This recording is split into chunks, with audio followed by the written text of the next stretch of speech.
Ricardo Miranda para conversar com ele em 20 de março, portanto, há mais de 3 meses, para dizer que estava havendo roubalheira na compra de vacinas lá no Ministério da Saúde.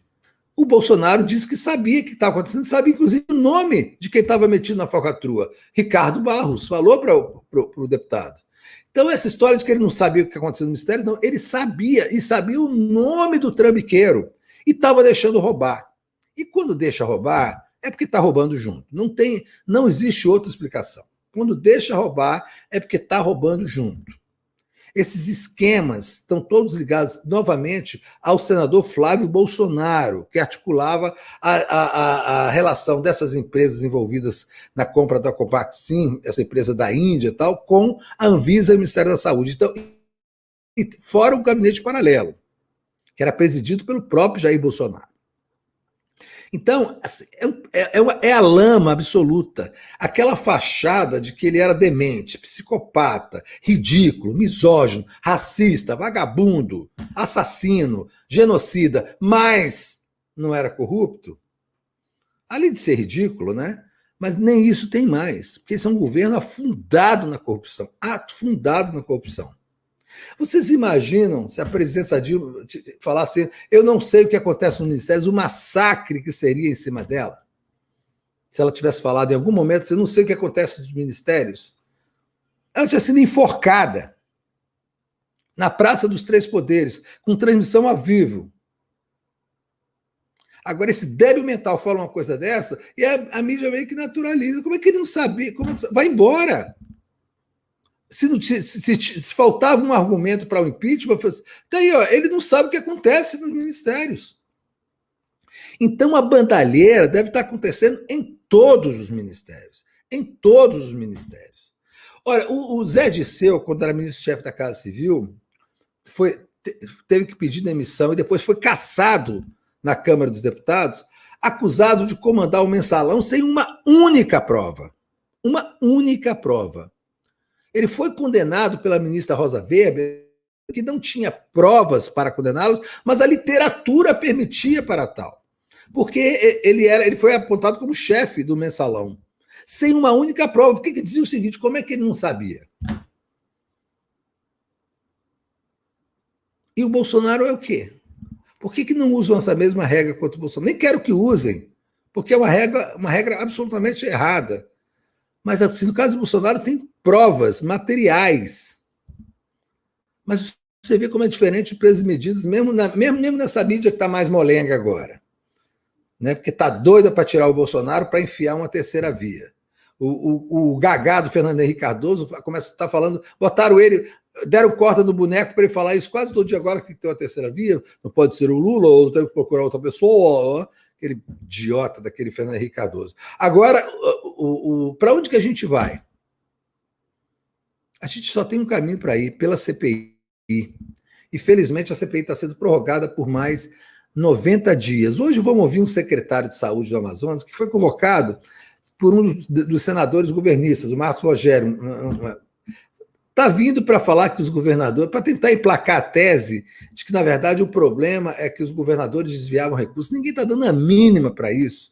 Isso é a tese do Bolsonaro. Isso é aquele telefonema que ele deu para o Cajuru, falando, porra, vamos vir para cima de mim? Então vamos dizer que tem que convocar os governadores para mostrar que o dinheiro foi desviado. Mentira.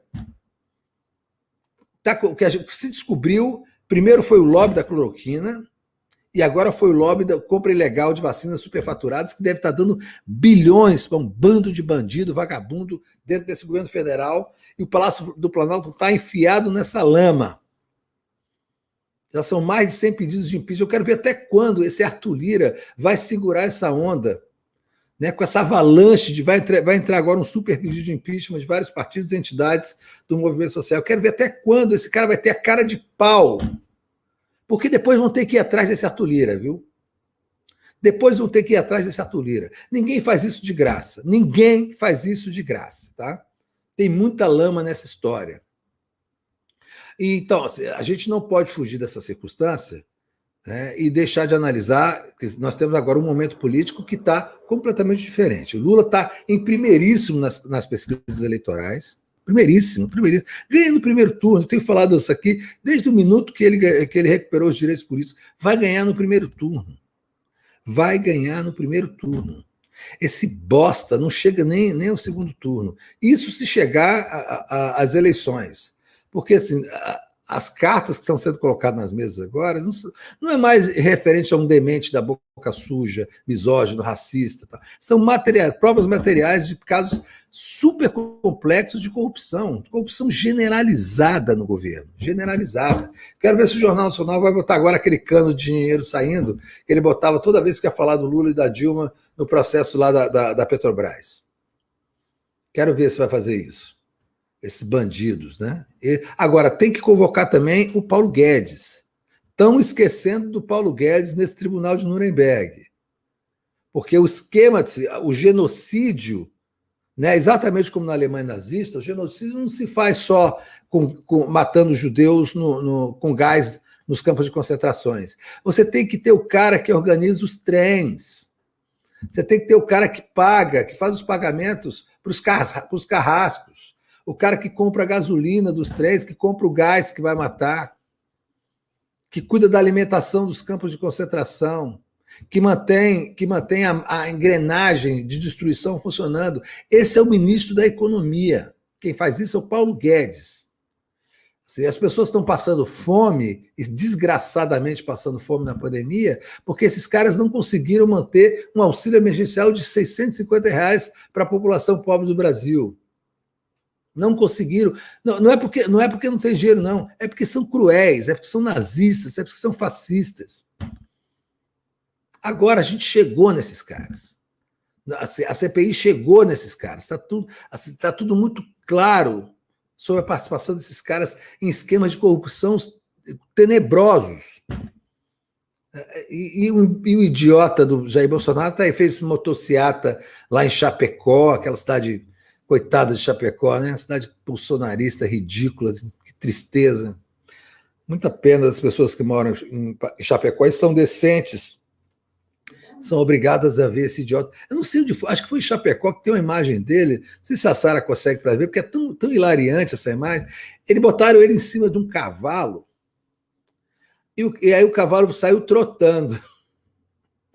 E aí sai esse cavalo trotando, aí ele sai pulando, né, igual uma mola em cima da sela. Quem já andou de cavalo e não sabe andar de cavalo, que nem eu, quando o cavalo trota, se você não sabe andar, você fica pulando igual uma mola em cima da sela e com aquela cabeça dele balançando, e um segurança correndo do lado, como se fosse aqueles seguranças americanos correndo do lado do carro do presidente dos Estados Unidos, só que era um segurança correndo do lado de um pangaré. E o presidente em cima, uma cena ridícula, patética, emblemática desses tempos, né, cada vez mais sombrios que a gente vive. Já passamos de 510 mil mortes, gente. 510 mil mortes. E esse cara continua viajando, fazendo campanha política explícita pelo país, né? E nenhuma instituição toma atento disso. O TSE não fala nada, os TREs não falam nada.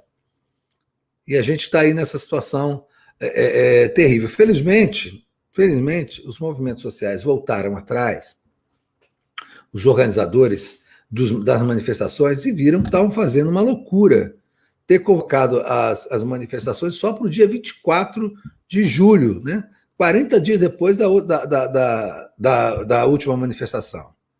Uma loucura absoluta.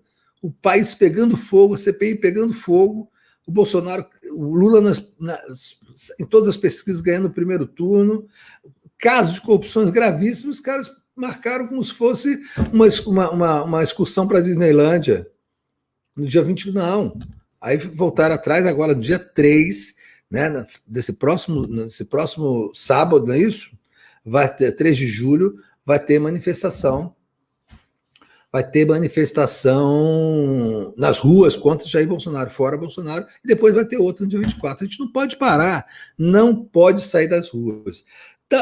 Na última manifestação teve mais gente do que a primeira, mas assim, eu estou vendo gente falando o seguinte: olha, eu já fui 2, não vou mais, porque agora já está todo mundo indo mesmo, não vou fazer falta. Vai fazer falta. É um erro você passar para o próximo a responsabilidade de ocupar as ruas, porque você já foi 2 vezes. Tem que ir todo mundo, gente. Todo mundo, vacinado ou não, bota máscara na cara, 10 máscaras na cara, galocha, capa de chuva, capacete, o diabo a quatro, mas vai. Fica distante, mas vai lá, faz número, esteja lá. Né? Um dia o Brasil vai agradecer a você porque você estava lá e você vai se sentir muito orgulhoso de ter estado lá, de ter tido a coragem de ter estado lá. A gente vai enfrentar esse cara nas ruas. É o único jeito, gente. As instituições não funcionam. O Supremo não vai tirá-lo. A Câmara dos Deputados não vai votar o impeachment se a gente não estiver nas ruas. Não vai votar o impeachment. Esses caras estão acostumados com essa falta de gente nas ruas, com essa estagnação do povo brasileiro em relação à desgraça que acontece em relação a ele. Esse tempo já passou. Já tivemos 2 grandes manifestações e vão ter uma maior ainda no dia 3. E o Bolsonaro está sentindo isso, está ficando em pânico, está tendo ataques de pelanca, faniquitos, chiliques, está ficando cada vez mais irascível, porque ele sabe que vai cair. Porque ele sabe que o governo dele nem existe mais. Se antes ele já não governava, embora tivesse condições para fazer isso, agora ele não vai governar porque ele não tem mais condição nenhuma. Está tudo parado, porque já se sabe que o governo é uma enorme máfia, com esquemas de corrupção violentíssimos contra a população. E justamente na pandemia, aquilo que ele acusava os governadores de estar fazendo para poder fugir da questão central da CPI, se descobriu que é feito dentro do Ministério da Saúde. E assim, o Pazuello era o chefe da máfia. Segundo a própria mulher dele, que está aí, que poderá, da ex-mulher dele, que poderá, inclusive, depor na CPI, essa mulher deu uma entrevista no UOL, fiquei impressionado. Ela disse que vivia uma coisa de terror com o Pazuello, que o Pazuello pegou a namoradinha dele, uma tenente do Exército, e botou como diretora lá no Ministério da Saúde para cuidar, para fazer, para meter cloroquina na população. Olha, é um filme de terror absoluto. É um filme de terror absoluto. Assim, então, esse Pazuello, esse Marcelo Queiroga, olha que figura sórdida, além de ser um puxa-saco doentio, ele retirou o acesso do servidor do Luiz Ricardo Miranda, o servidor do deputado Luiz Miranda, tirou o acesso do cara porque ele denunciou. Ele é servidor concursado, responsável pela compra de vacinas. Ele foi entrar no Ministério para trabalhar e tiraram o acesso dele no computador. Uma coisa mesquinha, de miliciano mesmo, de mesquinha, sabe? De arrancar as unhas. Então, essa gente já deu, não tem mais nenhuma condição. O país está quebrado, o país está cansado, o país está exausto, o país está em ruínas na mão desses fascistas. E assim, é preciso tirá-los do poder e depois não perdoá-los. A gente vai ter que exercer como nunca, gente, como nunca antes na história desse país, o nosso direito à vingança. Assim, não há como você resolver esse problema agora desse passado que tá se formando sem uma vingança. Tem que meter esses caras em cana, tem que botar todas as engrenagens judiciais e policiais em cima desses caras para que nunca mais aconteça. Olha só, olha a situação que está o Brasil. Olha, tanto de 60 milhões de pessoas passando fome. Temos o pior nível de vacinação do mundo, a criação de novas cepas por causa dos atrasos, o populismo com vacina, esse Ministério da Saúde que virou um antro de corrupção, de banditismo. Então a gente vai ter que ir para as ruas. Não temos outra saída senão continuar indo às ruas. Não é isso, André Constantini? Muito bom dia, muito bem-vindo ao Café da Manhã, falando hoje aqui direto de Salvador, na Bahia. Tudo bem? Terra boa. Bahia, terra boa. Estive aí por 4 vezes, mas não fui a passeio. Fui a passeio uma vez, as outras 3 fui para a militância, né? Exercer a militância, mas é uma terra maravilhosa. O baiano parece muito com carioca, muito receptivo, né? É verdade, Muito alegre, é verdade. muito alegre, muito receptivo. Hoje, Você está em uma boa terra. Terra da Bahia, terra boa. Hoje eu vou sair de tarde para comer um acarajé, que eu estou sonhando com isso desde ontem que cheguei aqui. Sou louco por acarajé. Faz parte, né? Faz parte. Quem vai à Bahia, né, e não come um acarajé, é a mesma coisa que vir ao Rio e não ir à praia, né? Exatamente. Eu acho assim, ô Leandro, eu acho que você falou coisas importantes, coisas pontuais aí. que nós estamos vivendo e como nós devemos nos organizar nesse momento. Acho que as ruas vai definir o futuro desse país, não vai ser as urnas, vai ser as ruas, porque, Leandro, quem vai garantir as urnas são as ruas. Se vai ter eleição ou não, quem vai definir isso é as ruas. Então, as ruas hoje, ela vai definir o futuro dessa nação, o futuro desse país. Então, foi muito bom a organização dos atos, terem antecipado, né, o ato para o próximo sábado, dia 3. Fiquei bastante feliz com essa medida, achei importantíssima. Não dava para esperar até o dia 24 de julho, isso ia passar aí 40 dias, né, do último ato. Então, assim, era um erro tático e estratégico. Ainda bem que os organizadores do ato repensaram e voltaram atrás e anteciparam o ato para o próximo sábado, agora, dia 3, todas as ruas, com as suas bandeiras partidárias, com as suas bandeiras das centrais sindicais e com as suas bandeiras do movimento sociais e com as suas camisas vermelhas.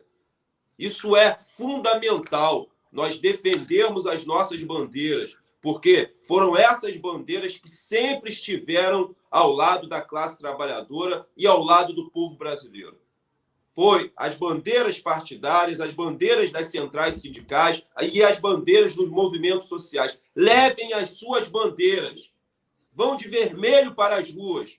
Vamos rechaçar essa história de verde e amarelo. Vamos rechaçar isso, pessoal. Aqueles que se vestiram de verde e amarelo, que colocaram a camisa da CBF, foram eles que derrubaram a ex-presidenta Dilma. Foram eles que tiveram um papel determinante, preponderante no golpe de Estado em 2016. Foram eles que foram às ruas exigir a prisão do ex-presidente Lula. Foram eles que jogaram o Brasil nesse momento caótico que nós vivenciamos, onde já ultrapassamos aí o número de mais de 510 mil brasileiros e brasileiras mortos, vitimados pela Covid-19, aonde esse verme, esse fascista, esse miliciano, esse desgraçado, trata essas vidas como números.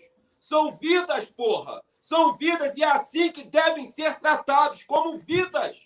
Então chegou a hora de derrubar esse verme. E vamos derrubar o Bolsonaro, eu não paro de afirmar e reiterar isso, através das ruas. As mãos que derrubarão esse governo fascista vai ser as mãos das ruas. Agora, Leandro, é fundamental que estejamos organizados e possamos levar, através da nossa organização e da nossa coesão, as pautas assertivas para as ruas. Isso é fundamental. Leandro, quem ganha a narrativa, ganha as massas.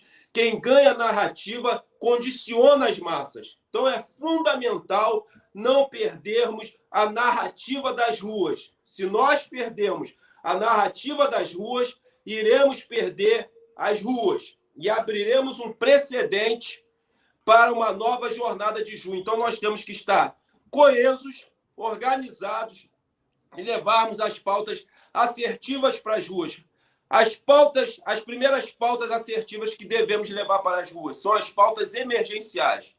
O auxílio emergencial de R$ 600 até o término da pandemia, até o final da pandemia, vacinação em massa para toda a população brasileira pelo SUS e, junto com essa luta, nós devemos também realizar outra luta, que é a luta pela quebra das patentes. Não podemos dar permissividade, porque tudo no capitalismo vira mercadoria, né, Leandro? Que eles transformem a vacina, que é vital nesse momento, para conter aí o avanço do contágio em mercadoria. Então, a luta pela vacinação em massa pelo SUS tem que estar acompanhada com a luta pela quebra das patentes. E a terceira luta é a luta pela queda, pelo fim de todo o governo Bolsonaro. E aí, Leandro, não é pelo impeachment, não.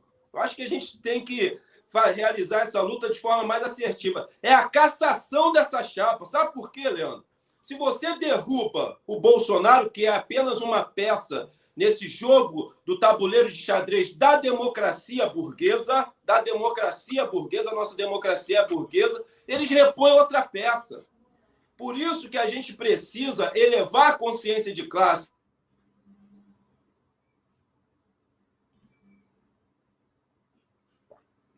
Alô, alô, alô, alô, câmbio. Foi a câmera dele, Leandro, parou. Parou a câmera? A Parou câmera? Exatamente, parou aqui. Mas daqui a pouco Olha volta. só, daqui a pouco volta. Deu um probleminha aí na câmera de André Constantino, que ele estava explicando uma coisa. Ah, pronto, voltou. Volta, André, pode voltar. Não, é que me Desculpa. ligaram aqui. Pô, me ligaram essa hora da manhã, pô, é sacanagem, né? Pô, pessoal, deixa pra ligar depois do programa. Cobrança, aqui, ou é cobrança, 8h30 da manhã só pode ser cobrança. Uma ligação às 8h30 o pessoal, da manhã. O pessoal da Claro, o pessoal Aí da eu Claro. vou ter que orar ao Deus de Israel para afastar de mim todos os cobradores. Ó Deus de Israel, te peço, Israel, afasta esses demônios de mim. Pô, cobrança. Essa hora da manhã, porra, pelo amor de Deus. Desgraçado. Pô, isso é uma desgraça, né, Leandro? Então, assim, a gente tem que levar as pautas assertivas. Então, Leandro, a gente tem que aprofundar essa discussão, né? De pedir e exigir a cassação dessa chapa. O Bolsonaro é um presidente ilegítimo. Ilegítimo por quê? No pleito eleitoral de 2018, existiu um conluio, né, no Poder Judiciário, né, com a participação de integrantes do STF, né? Existiu um conluio subordinado aos interesses do governo estadunidense e do imperialismo americano em solo brasileiro, que retirou o ex-presidente Lula, que venceria as eleições. E não sou eu, o André Constantino, que está afirmando isso, não. Todas as pesquisas de época davam como certa a vitória do ex-presidente Lula em qualquer cenário, contra qualquer adversário. Então, esse conluio que existiu no Poder Judiciário, inclusive através de integrantes do STF que participaram também do golpe de Estado de 2016, o que esses ministros estão tentando fazer, Leandro, é salvar sua biografia. Né? O julgamento da suspeição do Moro não era sobre o Moro, não era sobre o Lula, não era sobre o Brasil, era sobre a biografia desses ministros. Eles estão tentando salvar a sua biografia, porque também participaram do golpe de 2016, que jogou o país nessa merda. E estão com as mãos manchadas com sangue também dos mais de 510 mil brasileiros e brasileiras. Nós não podemos deixar ninguém de fora, Leandro. Ninguém, todos esses ratos golpistas têm que sentar no Tribunal de Haia e responder pelos crimes contra a humanidade que está sendo cometido nesse holocausto brasileiro em plena pandemia. Todos eles, sem exceção de nenhum. Esses ratos golpistas, esses vermes que participaram do golpe. E eu quero aproveitar o ensejo, Leandro, para explicar uma coisa aqui às pessoas. Amanhã, dia 30 de julho, vai ser realizado a entrega e protocolado o super pedido de impeachment na Câmara Federal, no Congresso Nacional. Eu quero explicar uma coisa aqui que eu acho importante, e a posição e a decisão que nós, do Movimento Nacional das Favelas e Periferias, tomamos de forma coletiva. O que acontece? Nós nos organizamos e também protocolamos um pedido de impeachment contra o Bolsonaro. E isso foi histórico. Foi histórico, porque pela primeira vez, movimentos de favela e esse segmento da sociedade se organizou para protocolar um pedido de impeachment. É inédito na história desse país. E nós participamos disso com muito orgulho. E aí, depois, quero agradecer aqui a Associação Brasileira de Juristas pela Democracia, na pessoa da doutora Tânia, que sempre foi solícita conosco, foram eles que construíram uma peça muito sólida, muito bem construída. E aí depois nós fomos convidados pela doutora Tânia e pela Associação Brasileira de Juristas pela Democracia para participarmos do protocolo desse super pedido de impeachment. Aí na primeira reunião, Leandro, quando abre a tela do computador, eu me deparo, né, assim, e me deu náusea, né, me deu ânsia de vômito. Quando abre a tela do computador, me deparo com as presenças de Kim Kataguiri, Joyce Hasselman e Alexandre Frota. Eles também protocolaram pedidos de impeachment contra o Bolsonaro. Eles fazem parte daqueles 122 pedidos de impeachment contra o Bolsonaro. Tá bom, participei da reunião, achei super estranho, né, nós estarmos nesse momento de luta para derrubar esse governo fascista, com aqueles que ajudaram a eleger esse governo fascista, com aqueles que ajudaram no golpe de Estado, principalmente esse Kim Kataguiri, é esse que eu tenho mais raiva, porque o MBL é uma das organizações que surgem e nascem no processo do golpe, financiado pelo governo estadunidense estadunidense, pelo imperialismo americano, que tinha interesse em derrubar a Dilma para colocar suas garras imundas nas nossas riquezas e recursos naturais. O imperialismo vem apoiando os golpes de Estado em toda a América Latina, mais uma vez, como apoiou todas as ditaduras que aconteceram na América do Sul e na América Latina, foram financiadas pelo imperialismo. Por isso que nós temos e necessitamos, Leandro, que surja um novo Simão Bolívar que conduza a América Latina a uma unidade para parar a mão do imperialismo em solo, em nosso solo. Isso é fundamental. A revolução aqui no Brasil só vai ser possível se nós realizarmos uma luta internacionalista. Precisamos unificar a luta na América Latina, na América do Sul, para dar fim ao avanço da mão do imperialismo americano em nosso solo. Aí participamos da segunda reunião, que foi agora, Leandro. E o único que teceu duras críticas à participação de Joyce Heisman, de Alexandre Frota, que agora se apresenta, Leandro, como um homem de centro-esquerda. E eu vi parlamentares do nosso campo sorrindo e elogiando. Que bom, Frota, que você hoje é centro-esquerda, que você está se aproximando cada vez mais da esquerda. Porra, pessoal, vamos se fuder, porra. Porra, vão se fuder. Que ingenuidade é essa? Que infantilidade é essa? Então, quero deixar bem claro, tá? A doutora Tânia acabou de me mandar mensagem, só entrariam 40 pessoas para realizar a entrega do pedido de impeachment e nós, de forma coletiva, decidimos que não iremos participar desse super pedido de impeachment. Não vou me aliar e não vou aparecer na foto ao lado de Joyce Heisman, ao lado de Alexandre Frota e nem de Kim Kataguiri, porra. São ratos que têm nome, que estão pulando do navio porque o navio está naufragando, porque o navio está afundando. Mas eles também encontram-se com as mãos manchadas de sangue. Então, assim, nós, do Movimento Nacional das Favelas e Periferias, já falei isso ontem na TV 247, não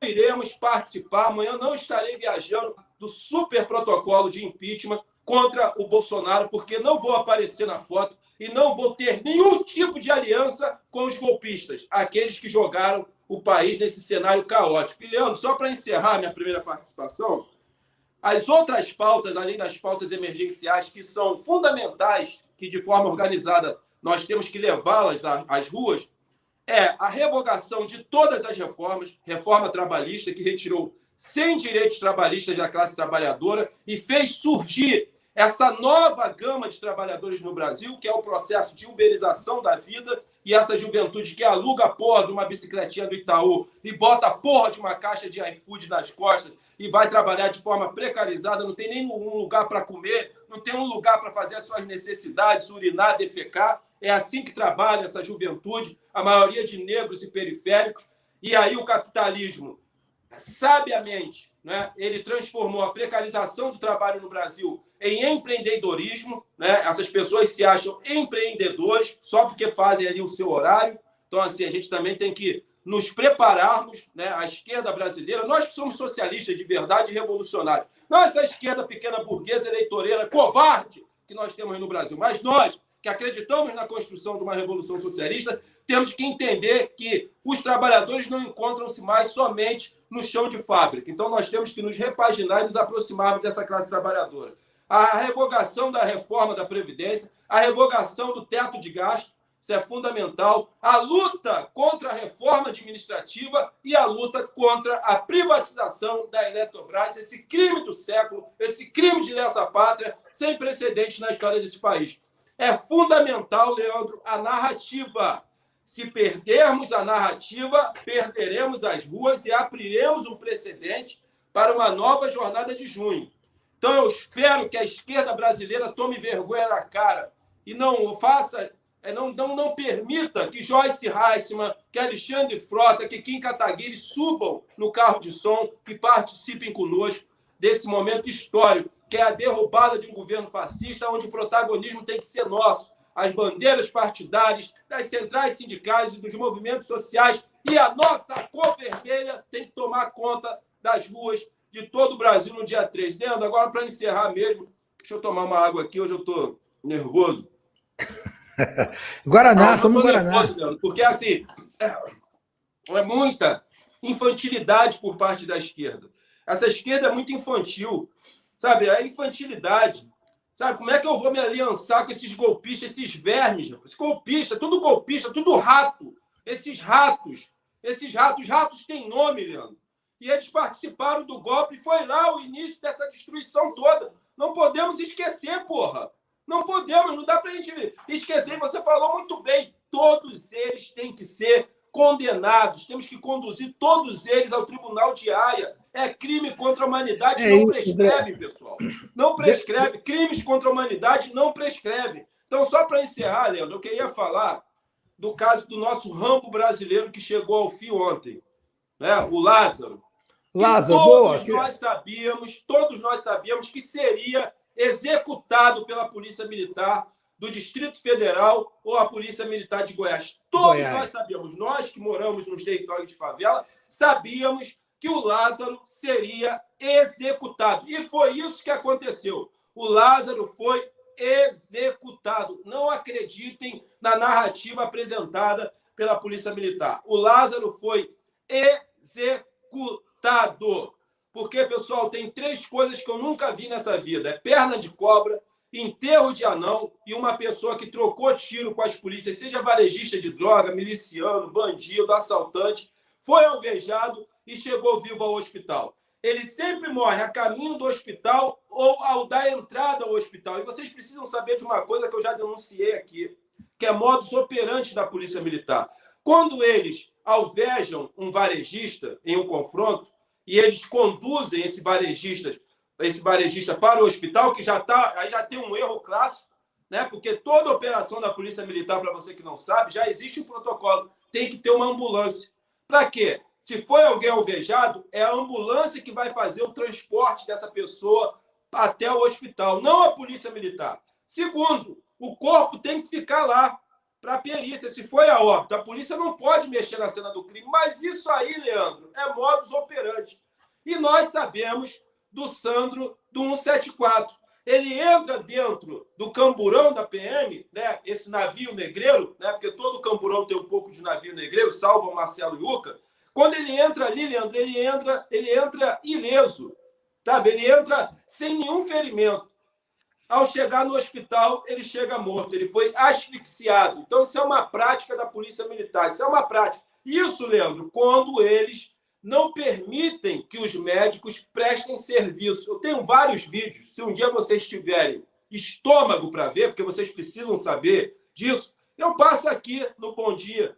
O varejista agonizando na maca, os policiais filmando e rindo e os médicos ao lado, sem prestar socorro ao varejista. Isso é modus operandi. Então, o Lázaro foi executado. E agora, só para emendar, Leandro, que eu acho importante, o Eco também.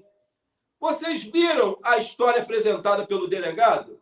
Disse que o Eco foi baleado, e tem fotos sobre isso, tá, Leandro? Quando ele tentou furar o cerco da Polícia Civil, ele foi baleado no peito. Tem fotos, né, que foram tiradas pelos policiais civis, ele sentado no chão da cozinha, né, da casa onde ele encontrava-se, com um tiro no peito.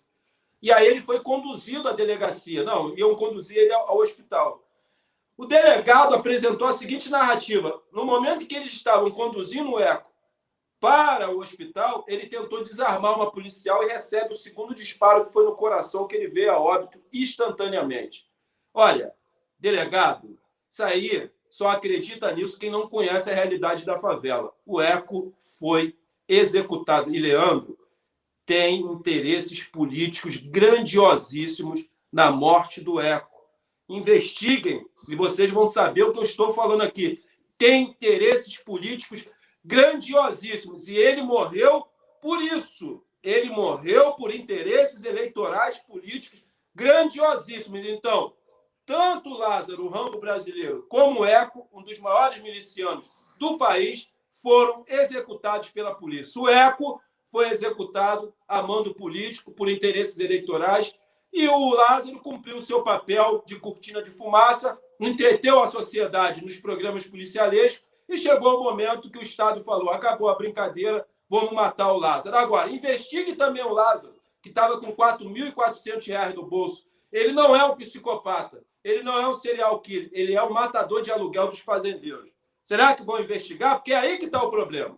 Então, eu queria iniciar o programa abordando esses temas, que é uma realidade que a maioria dos nossos internautas aqui desconhecem, mas a gente conhece muito bem como funciona o papel dessa instituição desgraçada e maldita que é a Polícia Militar e a Polícia Civil. Só a Jaqueline Muniz que acredita numa polícia cidadã. Ai, Jaqueline Muniz, essa é a polícia que você acredita que vai transformar. Bom, deixa eu organizar minha cabeça aqui. Tudo que você falou, eu quero falar também. A gente vem conversando sobre isso, na verdade, eu e o André, mas eu queria primeiro voltar lá para o início da sua fala, que é uma coisa que eu já discuti aqui, e tenho uma posição muito fechada sobre o tema também, que é essa questão do verde-amarelismo. Eu tenho, André, eu tenho muita resistência a esse verde-amarelismo, muita mesmo.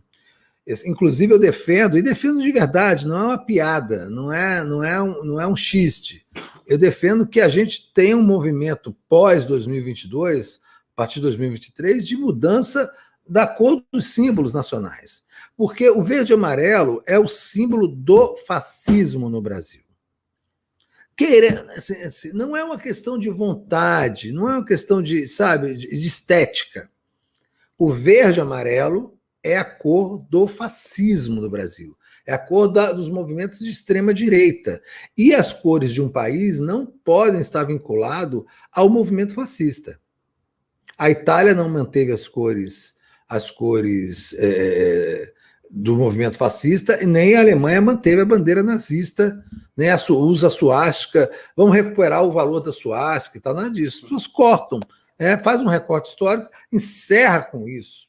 Sabe que a camisa da seleção brasileira, da CBF, quando ela era da CBD, chamava Confederação Brasileira de Desportos, ela era branca. Na Copa do Mundo de 1950, ela era branca. E ela deixou de ser branca por conta daquela derrota contra o Uruguai. Aquilo foi tão traumático para o Brasil naquela época, para a sociedade brasileira, foi tão traumático que a cor branca, que era a cor da seleção brasileira, ela foi modificada, porque não há como resolver o trauma se você não modificar a simbologia do trauma. Não há como. Então, você não tinha mais aquela camisa branca, daquela derrota que deixou o país de luto, que marcou a vida de gerações de brasileiros, que era um trauma nacional inconcebível. Na Copa seguinte, a camisa da seleção já era de outra cor, amarela. Esse trauma que nós temos com o verde e amarelo, essa ressignificação do verde e amarelo, como a coloração do nazifascismo brasileiro, é irremediável. É irremediável. Essa história de resgate das cores do Brasil tem muito a ver com as gerações mais velhas, com as pessoas da minha geração e mais velhos do que eu, que têm uma relação afetiva com a escola, porque cantava o hino nacional, tudo verde e amarelo, a seleção brasileira, canarinho, verde e amarelo, né? E acha, com extrema boa-fé, isso não é uma crítica a quem defende, não, porque eu entendo. Assim, essas cores eram nossas, os caras tomaram, mas nós deixamos eles tomar. Nós deixamos eles tomar. Então, assim, não tem volta. Em junho de 2013, nós deixamos que eles infiltrassem o verde e amarelo e abaixassem as bandeiras vermelhas dos partidos de esquerda. Eles mandaram abaixar e nós abaixamos. Só que agora ninguém pode mandar abaixar. Então, assim, eu já conversei isso com o Rui Costa Pimenta, André, falo com você, se mandar abaixar, abaixa na cabeça. Isso. No meio da cabeça. Quebra o coco no meio com a bandeira e segue em frente. Não tem que abaixar bandeira nenhuma. Tem que ser vermelho, até porque esteticamente o vermelho é muito mais bonito. E assim, tem que diferenciar sim, André. Tinha gente distribuindo bandeira verde e amarela. Quem é que tem dinheiro, André Constantini? Me diz alguém da classe média brasileira, não é o pobre, não, da classe média brasileira, que tem dinheiro para no dia 3 de junho, manifestação, eu vou comprar 200 bandeiras e vou distribuir lá porque eu quero resgatar. Ninguém tem dinheiro para isso. Ninguém faz isso de graça. Isso é exatamente o que você estava falando, que é a chamada guerra de narrativas. Uma manifestação verde e amarela, num mundo dominado pela fake news, é uma manifestação pró-Bolsonaro, não importa o quanto você diga que ela não é. Mas essa imagem é do dia 3, é lá no máximo. Não, é do pró-Bolsonaro. É guerra de narrativas.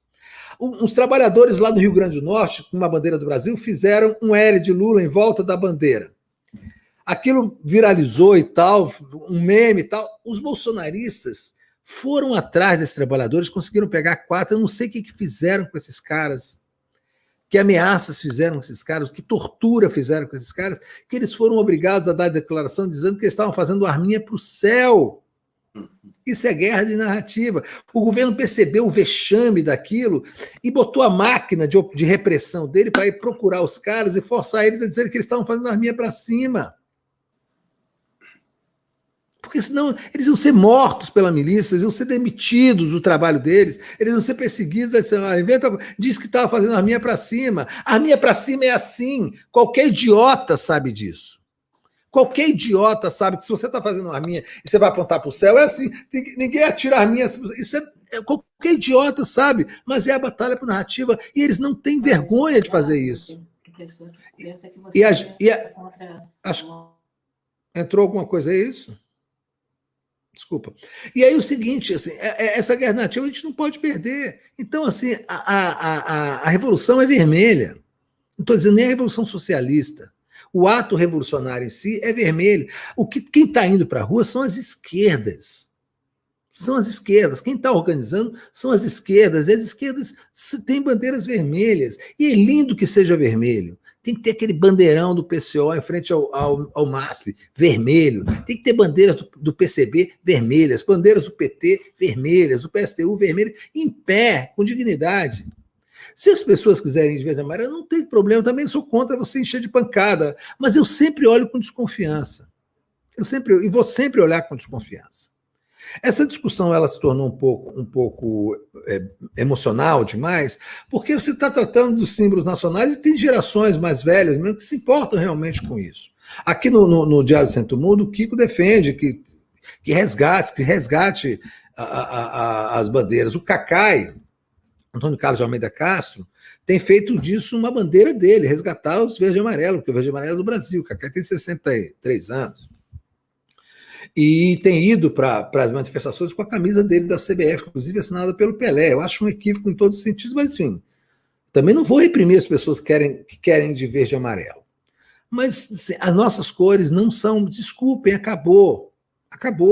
Verde e amarelo não é mais uma cor de pessoas decentes, de pessoas que querem o bem do Brasil. Você não vai resgatar. É deles essa cor, toda a propaganda bolsonarista é verde e amarelo. O velho da Van se veste de verde e amarelo.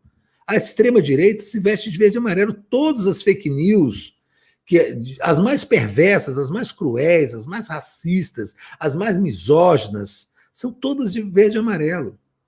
Então o verde e amarelo é deles, ponto final. Eles conquistaram isso. É deles. A extrema-direita, o nazifascismo brasileiro é verde e amarelo. Como era verde a camisa dos integralistas nos anos 30, chamados inclusive de galinhas verdes. É deles. É como, sabe, você não tem como trabalhar com isso. Essa questão simbólica é muito importante. A questão simbólica, em alguns momentos, é mais importante do que tudo, na verdade. Então, assim, 3 de julho, vá de vermelho. Vá de vermelho. Se for de verde e amarelo, com a sua bandeira do PT, com o seu fora Bolsonaro, será bem-vindo, né? Nós não vivemos na barbárie bolsonarista, nós não somos a barbárie bolsonarista. Mas é um erro. Para mim é um erro. E eu acho, sinceramente, que essa tentativa de resgate é inútil. É uma coisa de relação afetiva, eu compreendo, mas do ponto de vista político é absolutamente inútil. Nós temos que, se não podemos abaixar a bandeira. A gente não vai repetir o erro das jornadas de junho de 2013. Não podemos fazer isso. É um compromisso histórico que nós temos com a sociedade brasileira. Nós não podemos fazer isso. Não vamos fazer isso. Não temos direito, André, de fazer isso. Então tem que estar todo mundo de vermelho na rua. Vai com a roupa que você tem. Eu, por exemplo, não tenho roupa vermelha. Mas eu tenho um chapéu vermelho que eu vou lá, boto meus botos aqui, vou lá e acho lindo aquela, sabe, aquela procissão. Estão fazendo aí, estão dizendo que vão fazer um bandeirão de 200 mil metros, aí verde e amarelo. É um erro. A imagem que você vai ter do alto da manifestação é verde e amarela. É bolsonarista, é impeachment da Dilma. Nós vamos perder a narrativa por conta dessa discussão tola, infantiloide, de recuperação das nossas cores, nem são nossas. São cores do Império Brasileiro, da família de Orleans e Bragança. Não tem nada a ver com as nossas lutas populares, não tem nada a ver com o povo brasileiro. São as cores das famílias que dominavam o Império, das elites, do latifúndio. Então nós não temos nem por que resgatar cores que não são nossas, que foram apropriadas primeiro pela ditadura militar. Eu lembro de um filme do Costa Gavras, sobre ditadura, era sobre ditadura no Chile, mas tinha uma cena que era uma aula de tortura feita no Brasil, uma cena muito, muito pesada, muito dura do filme, que era, as pessoas pegavam um preso político, e aconteceu de fato no Brasil algumas vezes, para ensinar a tortura para os outros agentes da repressão, pegavam um preso político e torturavam ele numa sala de aula, como se fosse uma sala de aula ensinando como era a tortura. Atrás era uma bandeira gigante do Brasil, verde e amarela. Eles se apropriaram disso. Se apropriaram de tudo. E a gente não tem por que ficar brigando. Não é nosso. Sequer é nosso. Por que eu vou ficar resgatando uma coisa que nem pertence a gente? Nunca pertenceu.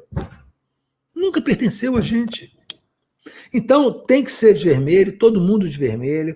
Né? Claro, quem for de verde e amarelo, por favor, não vamos reprimir os nossos companheiros, os nossos camaradas, porque eles decidiram ir de verde e amarelo. Mas, assim, não vão de verde.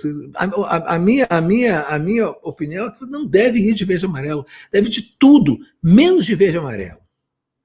Vai de arco-íris. Vai com as cores do movimento LGBT.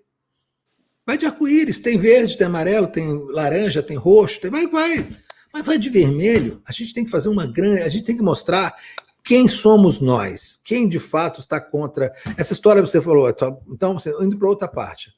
Essa história de agregar todo mundo, a minha geração também, André, ela é muito marcada. A minha geração e os mais velhos que eu, extremamente marcada pelo movimento das diretas já, que era todo mundo. De repente, assim, acabar com a ditadura era tão importante, tão urgente, que se aceitou todo mundo. Todos os canalhas da ditadura, que apoiaram a ditadura, estavam no movimento de direita. Você vê o Palanque, era um Palanque absurdamente plural, que tinha todos os canalhas. Esse Marco Maciel, que morreu recentemente, era um dos canalhas que apoiaram todos os ditadores e depois estavam lá, tudo Carlos Magalhães. Estava na Nova República. E isso marcou como um modelo, quase que um modelo único, como ele deu certo num certo momento, embora as diretas já não tenham sido aprovadas, mas Tancredo foi eleito, enfim, fizeram a chamada transição por cima, e o movimento direta já, ele é muito simbólico no sentido de ter forçado isso. Então, os caras falam, os caras dessas gerações são os mesmos que estão falando sobre isso. Vão fazer o quê? Vamos fazer igual a direta já. Existe um argumento que é muito simplório, mas é muito forte, de que é o seguinte, você só faz aliança com seus inimigos, com seus amigos, você não precisa fazer aliança. É mentira isso. Você tem que ter cada vez mais alianças com mais amigos e deixar os seus inimigos onde eles devem ficar, do outro lado. Do outro lado. Porque senão, quando acaba o processo, você se vê obrigado a abrigar os mesmos canalhas de sempre e a continuar esse ciclo vicioso de acumulação de força da direita, golpe, retomada, aliança, acumulação de força, golpe, que não acaba nunca, e nem nunca vai acabar.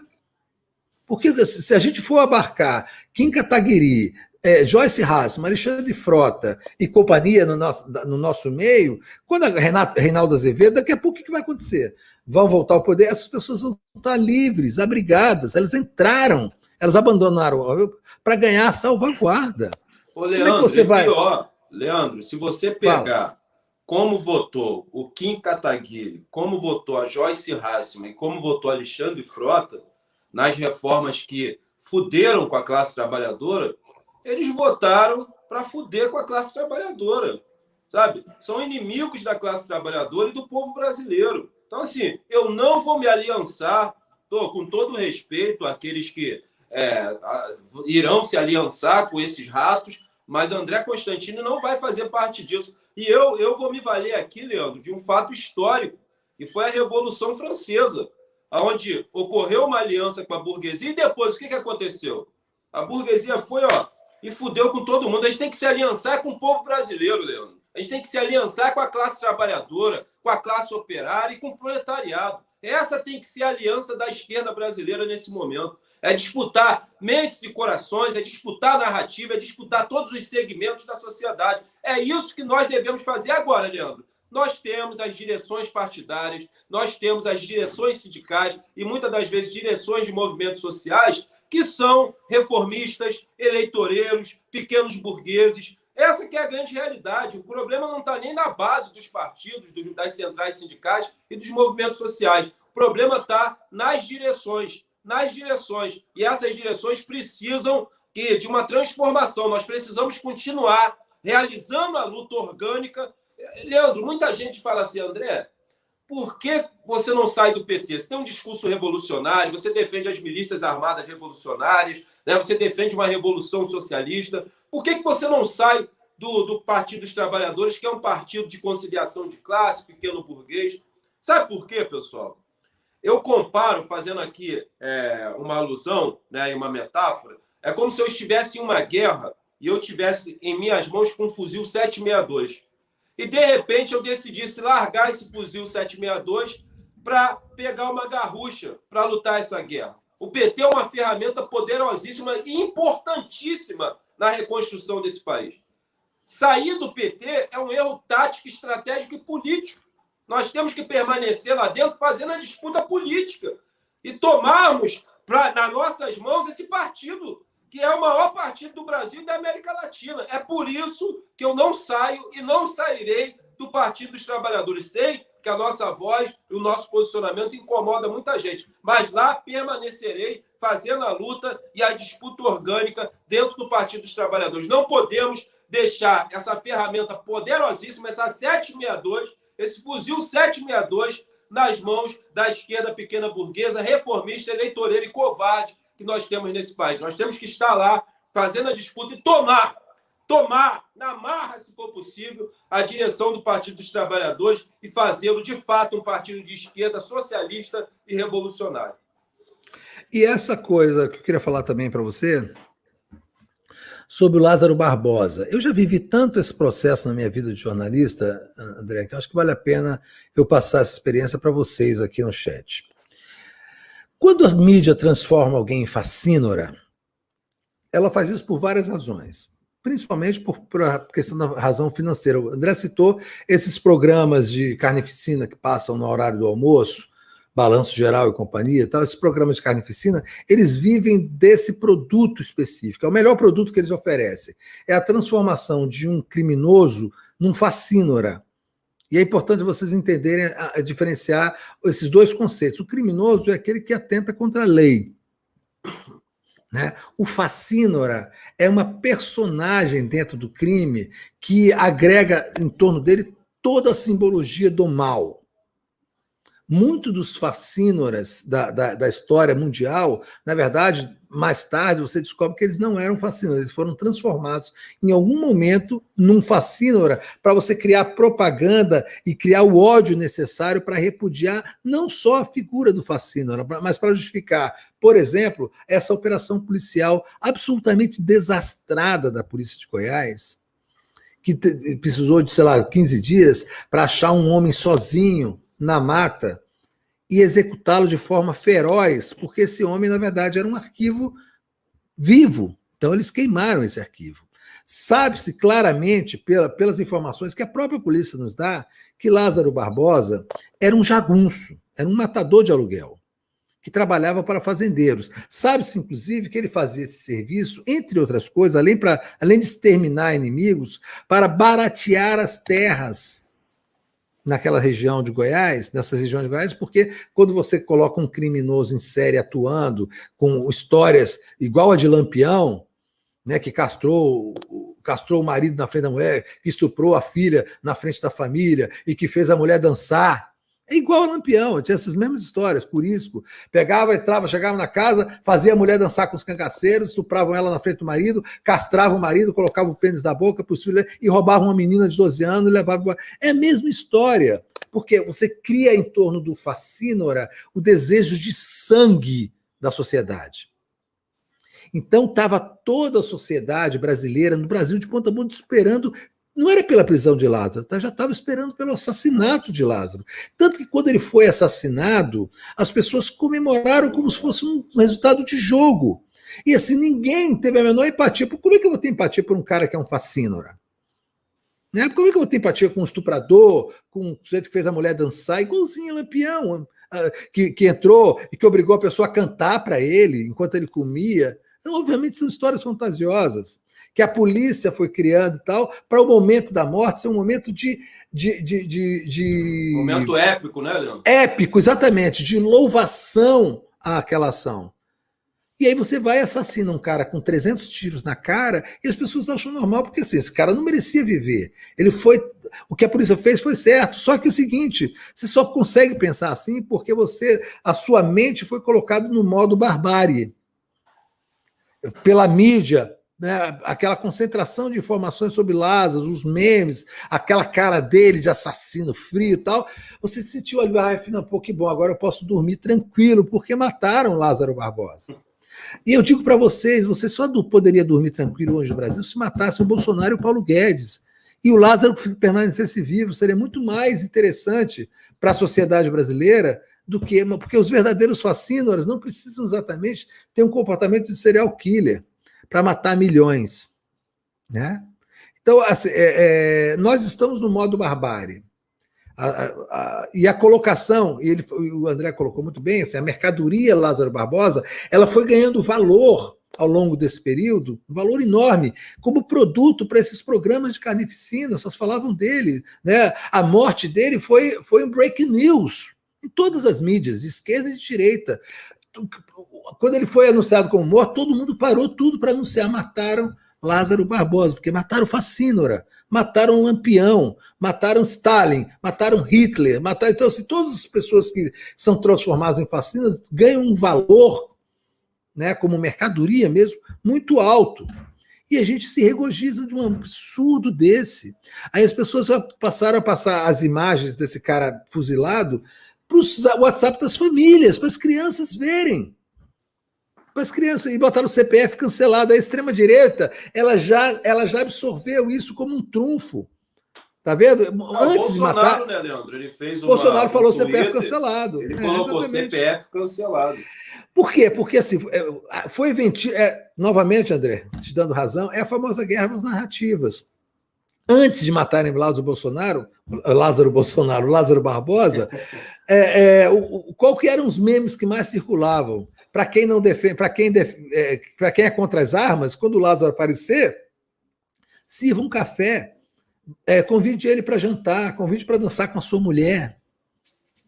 Quer dizer, você transforma o sujeito num fascínora e aí você começa a vender produtos em torno dele, produtos de mercadoria de fato e produtos políticos. Aí a polícia mata, os policiais comemoram.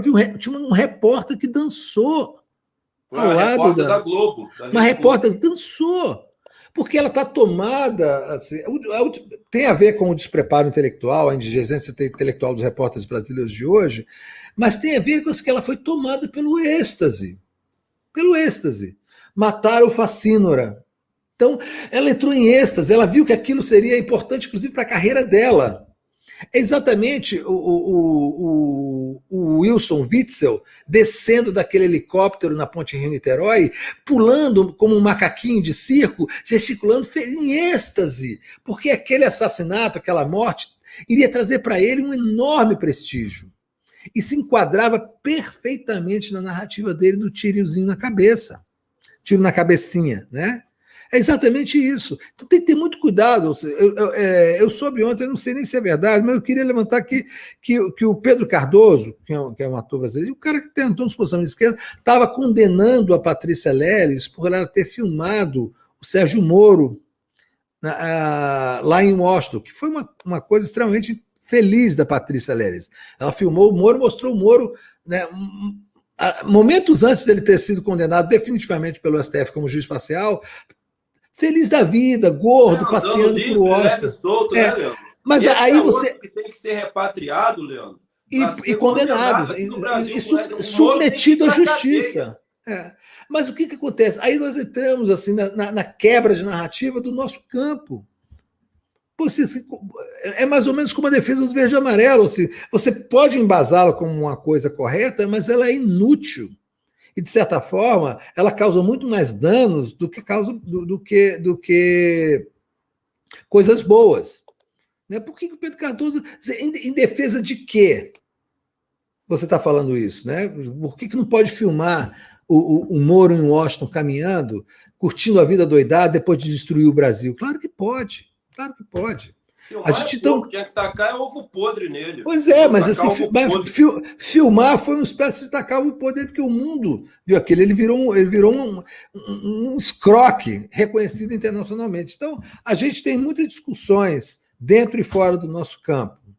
E essa guerra de narrativas, André, eu concordo com você, ela é importantíssima, porque ela não é só simbólica, ela traz consequências muito importantes para o próprio movimento. Então a gente tem que ter, assim, pelo menos, racionalidade para se debruçar sobre essas coisas. O caso do Lázaro Barbosa, obviamente, foi a construção de um facínora para esconder o que ele realmente era, um matador de aluguel de fazendeiros de Goiás.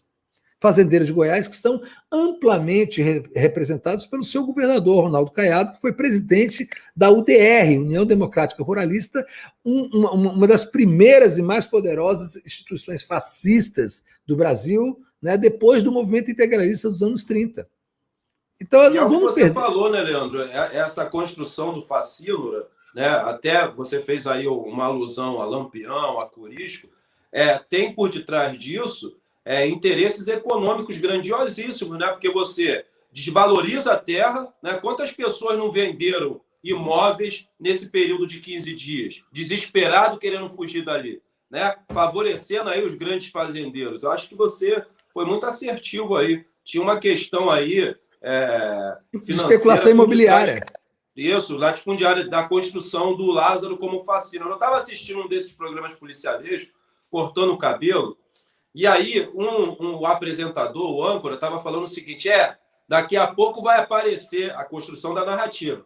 O pessoal dos direitos humanos, né, falando mal porque a polícia bateu esse facínora, né, esse estuprador, esse serial killer, apresentando ele ainda como serial killer, quando o delegado do caso já havia falado que ele, na verdade, era um jagunço, né, que matava ali, era um matador de aluguel. Então, quer dizer... tudo é bem montado, né, Leandro? Para a construção dessa narrativa, para mais uma vez chegar onde eles querem, que é a destruição da narrativa dos direitos humanos. Né? Daqui a pouco vai aparecer o pessoal dos direitos humanos, né, lutando pelo lado, criticando a polícia, né, esses valorosos policiais. Porra, 38 tiros, Leandro. Ainda falaram que conduziram o cara para o hospital. Porra, depois de 38 tiros, porra. Porra, com 38 tiros você tem que conduzir o cara para uma serralheria, né? Porque tem tanto chumbo lá que você pode construir um portão. Assim, André, isso é um deboche. Isso é um deboche. É um deboche que fala muito sobre a questão das polícias militares no Brasil. É um deboche. Um deboche absoluto. As pessoas criticam que direitos humanos, assim, na direita brasileira, boa parte porque são completamente ignorantes em relação ao tema, né? Veem os direitos humanos como instituições que protegem bandidos, sem entender que essa proteção, que quando você está discutindo os direitos de um bandido, na verdade você está discutindo os direitos da sociedade, das pessoas, do cidadão comum. As pessoas não compreendem, por exemplo, que direitos humanos, né, o conceito de direitos humanos se aplica verticalmente sobre pessoas que estão sob tutela do Estado. Um bandido, quando é preso, ele passa a estar sob a tutela do Estado. E aí, o que significa o movimento de direitos humanos? Significa o seguinte: é um controle muito importante sobre o poder do Estado sobre aquela carne que está sob tutela dele. Então, seja bandido ou um preso político, ele tem que ter o mesmo direito, porque se você não preserva o mesmo direito para o bandido e para o preso político e para o cidadão comum, você estabelece uma relação subjetiva, como existe hoje no Brasil, né, que um pouco muito moldada pela mídia, sobre como atuar em cada uma dessas pessoas. Então eu digo assim, não, o bandido está autorizado a arrancar o couro dele, bater e matar. Partindo do princípio que eu declaro bandido todo aquele que comete um crime, mesmo que não haja nenhuma apuração. Se me disserem que ele cometeu um crime, então a polícia tem direito de espancá-lo, de torturá-lo, de matá-lo. Mas se ele não cometeu o crime, ou se ele já cometeu crimes, mas não aquele sobre o qual ele está sob tutela do Estado. E quando é um cidadão comum que é preso, e aí você parte do princípio, do estereótipo dele, porque ele é preto e é pobre, de que, portanto, ele é o criminoso, então também está autorizado. Olha a cara, é mala, é bandido, mete o pau. Mas aí quando há um ponto fora da curva, quando há um desvio e um menino branco é morto, ou é espancado, ou é torturado, ou sofre uma violência da polícia, aí a mobilização em torno dos direitos humanos passa a ser uma coisa benéfica. Aí as pessoas botam aquela camisa branca do Viva Rio, queremos paz, mataram o Juninho, lá do Leblon e tal, queremos paz, paz. Aí rosas brancas, as pessoas choram, sai no Jornal Nacional, no Fantástico e tal. O que é isso? É um movimento de direitos humanos, mas desvirtuado, porque ele só vale para uma parcela da sociedade. Então, assim, direitos humanos é também, André, uma questão, uma variável da luta de classes. E a gente não pode perder isso de vista. Mas explicar isso para pessoas ignorantes é muito difícil. É difícil, Leandro, porque os direitos humanos, eu converso aqui na favela, porque não pensem em vocês que essa narrativa de bandido bom e bandido morto é forte somente no seio da classe média, não. É forte aqui dentro das periferias e das favelas. Por quê? É construída uma narrativa que condiciona essas mentes a acreditar que essa é a política correta. Não foram poucos os pobres, favelados e periféricos que comemoraram a morte do Lázaro. Comemoraram como um gol a morte do Lázaro, como muito bem pontuou o Leandro. E os direitos humanos, Leandro, ele é fundamental para a não permissão que o Estado realize, né, e exerça a barbárie. O direitos humanos está aí para isso, para que o Estado não exerça a barbárie. O Estado não pode exercer a barbárie. O Estado ele existe para controlar, né, e para inibir a barbárie. O Estado não pode exercer a barbárie. Então, os direitos humanos têm um papel determinante e preponderante. E as pessoas, Leandro, quando fala-se de direitos humanos, elas linkam muito a questão da violência. Direitos humanos é uma luta pelo direito à moradia digna, à terra, a um trabalho digno. É muito mais amplo do que a discussão somente no campo da violência. É importante que as pessoas entendam isso também. E outra coisa, Leandro, só para exemplificar o que você estava falando aí da luta de classe e da importância da luta pelos direitos humanos, pela manutenção dos direitos humanos, o Marcelo Iuca, o baterista do Rapa, quando ele foi alvejado com 9 tiros, né, ele virou uma curva, bateu de frente com um bonde que estava fazendo assalto, ele tentou dar ré, já tinha um bonde atrás e ele foi alvejado com 9 tiros. Ele conta no documentário dele que quando ele entra no hospital, o médico falou assim, ó, faz o raio-x do menino, e saiu, né? E aí passou ali 1, 2 horas e ele pegou um tiro no pulmão, então ele estava esperando a hora certa para falar. Quando o médico volta quase 2 horas depois, ele fala com o rapaz assim, pô, você ainda não fez o raio-x do menino? Aí ele falou, olha, doutor, com a roupa que ele tá, a cor que ele tem, e eu já contei aqui no mínimo 7 tiros. Você é vagabundo, doutor. Vamos cuidar de outro. Então, o Marcelo Iuca percebeu o seguinte, quando ele sai da sala e os holofotes chegam, aí ele já é o Marcelo Iuca, o baterista do Rapa. E ali ele percebeu como no Brasil tem um cidadão de primeira classe e tem um cidadão de segunda classe. Enquanto ele encontrava-se no anonimato, ele não era o Marcelo Iuca, ele foi tratado como um varejista, como um bandido, por causa da sua cor e por causa da sua roupa. Assim é o Brasil. O Brasil é assim. Ele só foi tratado diferente quando ele sai do anonimato e aí ele passa a ser o Marcelo Iuca, o baterista do Rapa. Então, assim, esse é o Brasil. Por isso a luta de classe ela é tão importante e tão relevante, e é a luta mais relevante que a esquerda brasileira tem que fazer, é a luta de classe. Tem razão, exatamente, André. Olha só, deixa eu só falar uma coisa. Por falar em Facínora, deixa eu fazer um voo solo aqui, para falar umas coisas aqui com os nossos amigos do chat. Chegou a hora do Facínora pedir dinheiro. Estava com saudade, ontem eu não pude participar. Ontem foi aniversário de 80 anos de minha mãe. Eu estava em trânsito, vim para Salvador para comemorar com ela os 80 anos dela, né? Minha mãe piauiense de Parnaíba, mas baiana de formação. E eu não pude estar ontem aqui. Não sei se o Vinícius Segala, né, fez corretamente, né, Sara? Pediu direitinho, não pediu não, né? Ficou com medo, né? Mas aqui não tem medo não, aqui a gente enfrenta o povo. Aqui é Facínora. Então, por favor, lembrando para quem está entrando aqui no chat, conversando com a gente, assuntos muito importantes. Sara, a gente vai transmitir hoje a CPI, não? Não sabe ainda, tá certo. Então, assim, mas assim, vamos entrando aqui, vamos trazendo audiência e colocando aqui no nosso cofrinho Super Sticks, nosso combinado, que está funcionando perfeitamente, está funcionando bem na live do Café da Manhã, funciona super bem e já está sendo levado um pouco para as outras lives também. Então, todo mundo que está aqui entrando, por favor, não deixe de entrar e comprar o seu ingressozinho simbólico, de colocar aqui um dinheirinho simbólico no nosso cofrinho simbólico, né, 99 centavos, uma bobagemzinha, um dinheirinho de nada mesmo. Aquela moedinha que fica ali no buraquinho do carro, ali do lado da marcha, você lembra de dar para alguém que está pedindo na janela. Então, eu estou aqui nessa janela pedindo essa moedinha, só que ela é virtual, você bota 99 centavos de um super chique, manda aí uma imagenzinha fofa e faz valer o seu ingresso. É um ingresso simbólico, mas que está funcionando muito para a gente. Então, eu entro aqui, já agradeço muito a todo mundo que está entrando e colocando aqui essa moedinha no nosso cofre, mas a gente não pode viver só dessa moedinha, porque a gente precisa mesmo, de verdade verdadeira, a gente precisa de novos membros.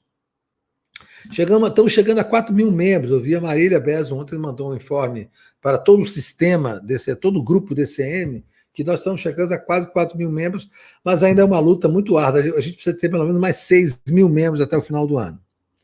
Então, conseguimos 4 mil membros até agora, não vai ser fácil. Ou seja, se vocês não nos ajudarem, não só vocês se tornando membros, mas passando essa bola adiante, falando com primos, vizinhos, amigos, companheiros, camaradas, enfim, todo mundo que você puder, para entrar aqui no DCM, para ver nossas lives, prestigiar nossas lives, colocar um dinheirinho na hora que entra, nosso ingressozinho, né, e mandar para a gente superchats, super sticks, mas se tornar membro do DCM. E como é que eu me torno membro do DCM, Leandro? Muito fácil. Basta você olhar para essa planilha colorida que a nossa queridíssima Sara Góes colocou aqui agora, e você vai perceber que você pode se tornar membro do Diário do Centro do Mundo por apenas R$ 2,99, que é uma merreca.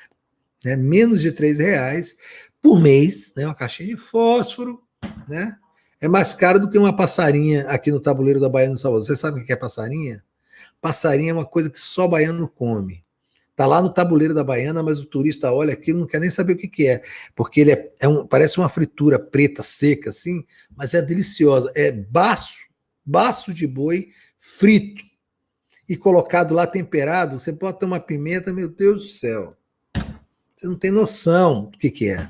É uma coisa deliciosa, mas infelizmente você tem que começar a comer desde criança, porque para perder o medo da comida. Mas é delicioso. Então, hoje mesmo eu estou aqui falando com vocês, comecei a encher a boca de água. Eu estou pensando que de tarde eu já falei para todo mundo que eu vou numa baiana aqui num tabuleiro e vou sentar do lado e só saio de lá com o SAMU. Vou chamar o SAMU. Vou chamar o SAMU. Eu vou pedir uma acarajé, depois vou comer um abará, comer uma passarinha e tomar por cima a Coca-Cola trincando de gelada para fazer a digestão. Aí ligo para o SAMU e, né, amanhã eu estou aqui de manhã de volta para conversar com vocês. Mas pensa bem, R$ 3,00, R$ 2,90, é mais barato que uma passarinha, que está R$ 4,50. Então, é muito baratinho. Uma caixinha de fósforo por mês, você entra, se torna membro. A gente tem olha só, eu fiquei muito preocupado ontem, porque eu não estava aqui, eu vi que foi a primeira vez desde que foi inaugurado o Café da Manhã comigo, primeira vez, depois começou que a gente não teve 5 membros. Eu vou, inclusive, depois ligar para o Vinícius Segal e falar: Vinícius, você não pode fazer isso comigo. Você não pode, tem que conversar com todo mundo. A gente tem uma meta muito singela, ó, 5 membros. 5 membros por live. Eu não vou abrir mão disso, gente, me desculpa. Eu não vou abrir mão disso. Eu preciso de 5 membros, por Deus. Não posso. Me poupem do vexame de Borreta Almoço. Não vão deixar eu, pela primeira vez transmitindo de Salvador, passar esse vexame com minha mãe velhinha aqui do lado, toda orgulhosa. Falei, mãe, infelizmente, não consegui os 5 membros. Ela vai achar que a culpa é dela. Mas, pô, será que é porque você veio para o meu aniversário, meu filho? As pessoas ficaram, né, achando que você é um milionário, está viajando durante a pandemia. Não é nada disso. Eu preciso muito de 5 membros, gente, porque assim a gente precisa de membros para enfrentar a pauleira que está se anunciando.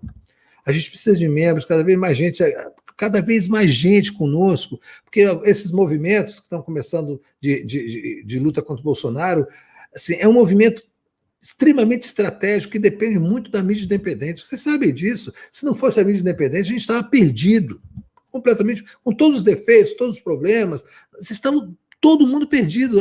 Todos nós não teríamos para onde ir. A pessoa, se a gente dependesse só da Globo, do Estadão e da Folha. Então, eu não posso deixar de falar isso para vocês. Dia 29 eu sei que é complicado. Superchat está difícil.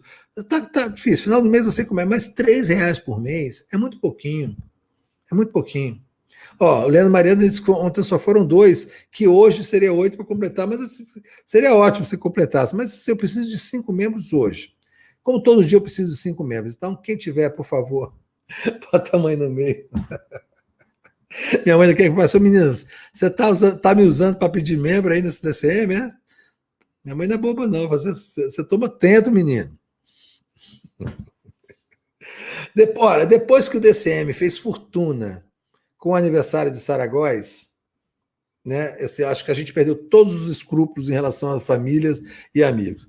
Depois que o Essencial, 9 horas da noite, ainda estava pedindo superchat pelo aniversário de Saragóis, acho que a gente perdeu todos os escrúpulos do mundo. Eu acho que minha mãezinha aqui minha mãe vai entender se eu estiver pedindo aqui uns membros em nome dela. Tenho certeza que ela, inclusive, está vendo e vai falar: ô, meu filho, muito obrigado. Tá, ó. Eu lembrei, Leandro, no aniversário do Rui Costa Pimenta, que uma pessoa. Já avisou para ele: ô Rui, o Leandro tá pedindo superchat porque é seu aniversário. Você viu que eu fui super sutil. Falei, gente, hoje é aniversário do Rui. Quem quiser mandar superchat para, né, para lembrar e tal, Rui. Quem quiser. Aí a pessoa, Rui, olhando, tá usando seu nome para pedir superchat. Eu fiquei com medo até dizer, pelo amor de Deus, gente, não vai no meio-dia pedir superchat para o aniversário do Rui. Aliás, André, quando é seu aniversário? Eu fiquei morrendo de vergonha, porque a pessoa foi tipo, entregando mesmo, né? Assim, pois é. Eles estão pedindo dinheiro. Dinheiro do seu aniversário, Leandro Canalha, fascínora, pedindo dinheiro. Mas, gente, olha só, então voltando aqui, né? A gente precisa muito de novos membros, estão entrando alguns membros agora, mas a gente precisa fechar em 5 membros. A nossa meta é uma meta super singela, mas é claro, quanto mais, melhor, né? Sara Góes ela mesmo tem uma meta dela, que é a meta 9, porque é o dedinho do Lula. Ih, cacete, não sei fazer. O dedinho do Lula. Ela fez, aliás, Sara, você tem que patentear esse trem, cara. Eu recebo isso do Brasil inteiro. Estou vendo aqui na Bahia, o pessoal usa isso como se fosse uma marca nascida do nada. E foi criado pela Sara Góes, a mãozinha. Depois mostra isso, a mãozinha super linda assim, do Lula com um coraçãozinho no dedo que ele não tem. E virou uma marca assim, da esquerda brasileira. E isso tem origens, tem autor, que é a nossa super designer Sara Góes. Tem que patentear mesmo. Tem que patentear porque é importante, mas isso é usado amplamente, e assim, não é nem culpa de todo mundo, as pessoas não sabem de onde vem, acham bonito e usam, né? Parece uma coisa surgindo dos memes e não é verdade. Mas voltando aqui à Vaca Fria, para não esquecer as coisas, então, por favor, entrem aqui, vão colocando super sticks, tá, né? A partir de agora, 10 horas da manhã, a gente está tem um pico de audiência, quer dizer, tem um refluxo de audiência, pessoas vindo de outros sites. Claro, tem que ficar lá nos sites, né, Sara? Não tem esse negócio de chamar pessoas de outros sites para cá, não. Tem que ficar no seu site que você está vendo e tal. E quando chega aqui na sua hora, se você terminou lá, vem aqui ver o que está rolando, vem conversar com o André Constantino, vem conversar comigo, vem conversar com a Sara, né? E vem entrando e colocando aqui o seu super chiquezinho de ingresso e ajudando a gente nessa batalha diária para conseguir grana, não é isso? Alguém lembrou que o filme que eu estava falando do Costa Gavras, sobre a que tinha tortura, chama Estado de Sítio. É um filme pesadíssimo sobre o golpe no Chile. de 1972, que tem essa cena onde tem uma aula de tortura com a bandeira do Brasil atrás. Uma coisa absolutamente deprimente, tão deprimente quanto as bandeiras verde e amarela no processo de impeachment da Dilma e dos movimentos aí das motocicletas, essa coisa ridícula do bolsonarismo. Dito isto, eu vou então chamar minha querida Sara Góes aqui de volta, né? Para saber quando é o aniversário do André Constantini, se a gente, né? Para a gente já preparar aqui os pedidos. André, quando é o seu aniversário, André? Pô, o meu tá longe, Leandro. É dia 17 de dezembro. Eu sou Sagitário. Metade homem, metade cavalo. Sara, já coloca na nossa agenda aí, hein? A gente não vale nada, né, Leandro? Não vale nada. Então, vamos então ver os superchats que já tem. Em seguida, a gente retoma a conversa aqui com o André? Vamos nessa, Leandro. Deixa eu recuperar aqui. Tem o Adelmo, ele mandou, quando você estava falando do Lázaro, só para não perder o time, ele estava falando de peixe frito. Eu falei assim, lembra de peixe frito? É a mesma coisa de Lázaro? Aí eu fiquei assim, gente, peixe frito é o que? O nome era o cunho de algum partido famoso? Eu acho que sim, eu não estou lembrado. Vai falando aí, finge que eu estou aqui fazendo outra coisa. Vou botar aqui peixe frito. Eu não estou enrolando, eu não estou googlando, né? E aí, deixa eu ver aqui. Tá aqui, ó. Sara, traficante de peixe frito é mais procurado bandido da Bahia, foi preso. E, claro, mataram ele, né? Ele foi morto numa rebelião. Chegou a ser socorrido no hospital de São Vicente, lá em Morro de Chapéu, aqui na Bahia, mas foi morto. Né? Preso que estuprou 42 mulheres, é morto em cadeia na Bahia. Eu acho que é a mesma história aí do peixe frito. Eu acho que é essa, mas vamos lá. Isso é de que época? Menina do céu, deixa eu ver aqui. É porque, assim, faz... 2011. Nossa, é porque é uma tempestade perfeita essa situação do Lázaro com as redes sociais e isolamento, né?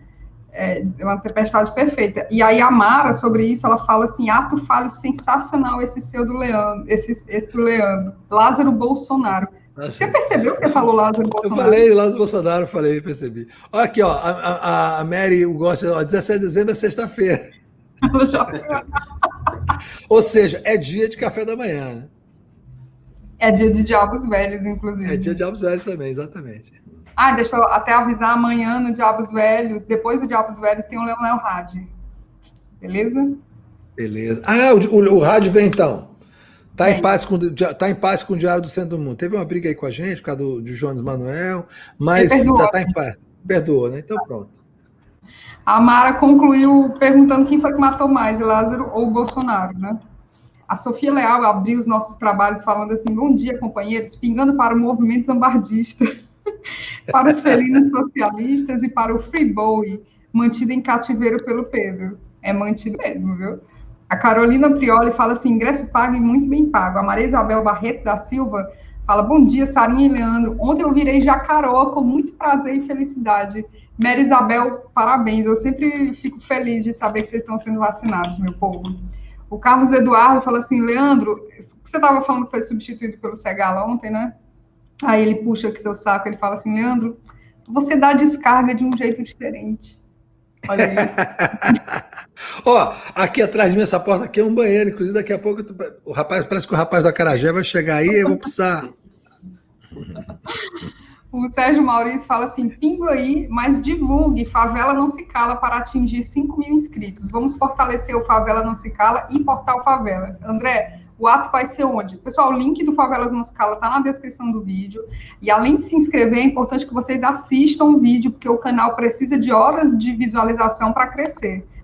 E aí, André, explica logo onde vai ser esse ato no Rio. Então, no Rio vai ser às 10 horas da manhã. Eles mantiveram o horário dos outros atos.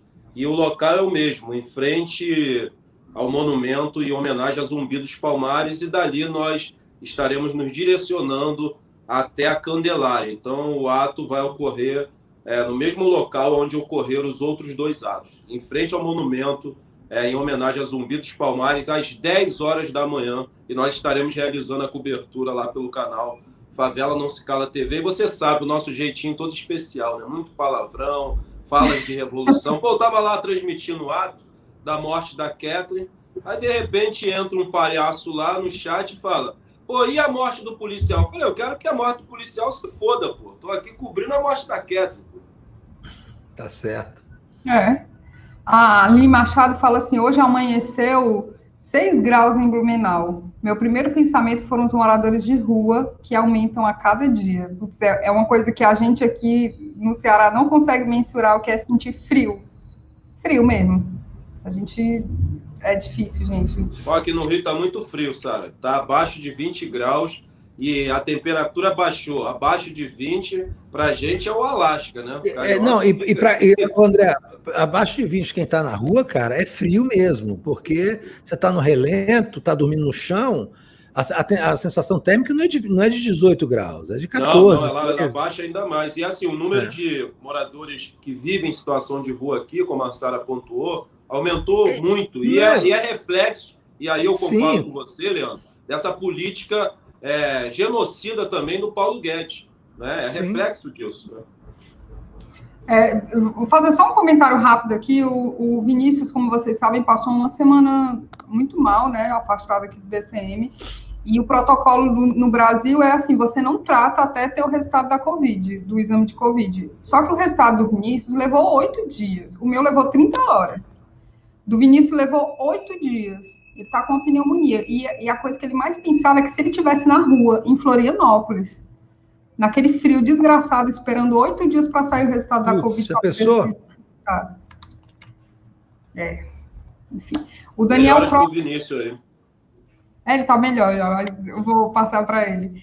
O Daniel Crote fala o seguinte: teria sido espetacular se o Leandro tivesse feito a live ontem dentro do avião, barbarizando os reaças que estivessem lá. Aí ele fala aqui de Laranjeiras, Rio de Janeiro. A Maria, não dei ideia não, Daniel, porque senão na volta esse homem faz isso. A Maria Cristina Mendes fala: bom dia, DCM, eu me tornei membro nesse final de semana e eu tô toda aqui. Beijos nos fígados de todos e todas de vocês. E antes que eu me esqueça, o mais importante de tudo, fora Bolsonaro genocida. A Geis Abreu está lembrando aqui, no editorial do Leandro, que o Lula tinha que saber o que acontecia até dentro da Petrobras. Mas, de repente, o Bolsonaro não precisa saber de nada, né? Pois é, dentro de uma estatal. A Dilma tinha que saber, como é que não sabia, né? Eu lembro que era piada, assim, em Caceta e Planeta, esses humoristas hilários de stand-up, que são muito ruins, etc.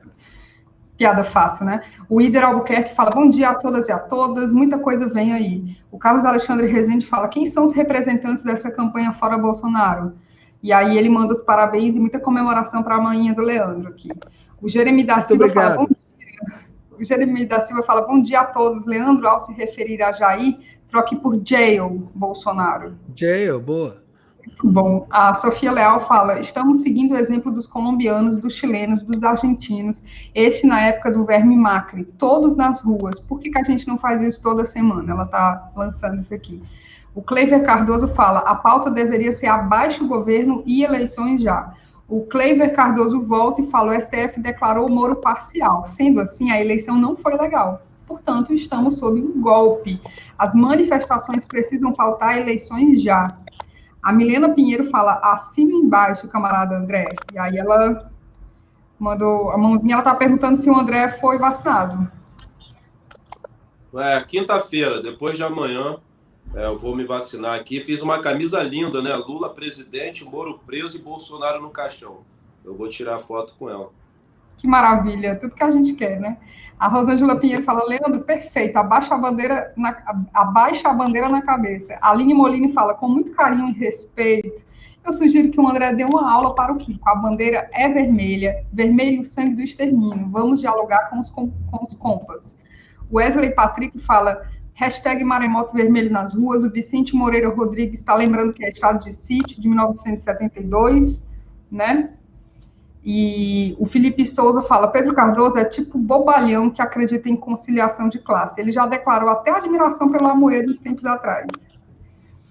A Maria Edna Azevedo fala: de Salvador, Bahia, no dia 21 de junho eu fiz 73 anos de vida saudável, vermelho, estarei no Campo Grande, Barra. A Aline Molina fala: expliquem isso para o Kiko, com carinho, pelo amor de Deus. Pessoal, Amanhã tá Amanhã, pico, gente. amanhã no Diabos Velhos a gente vai conversar sobre isso. Vamos ter um papo reto sobre isso. Achei bom que tinha uma pessoa no chat falando fora Kiko. Eu falei, gente, um homem algum no canal. Fica Kiko. A Solange Pereira fala assim, foram 125 tiros no Lázaro, não 38, isso é execução.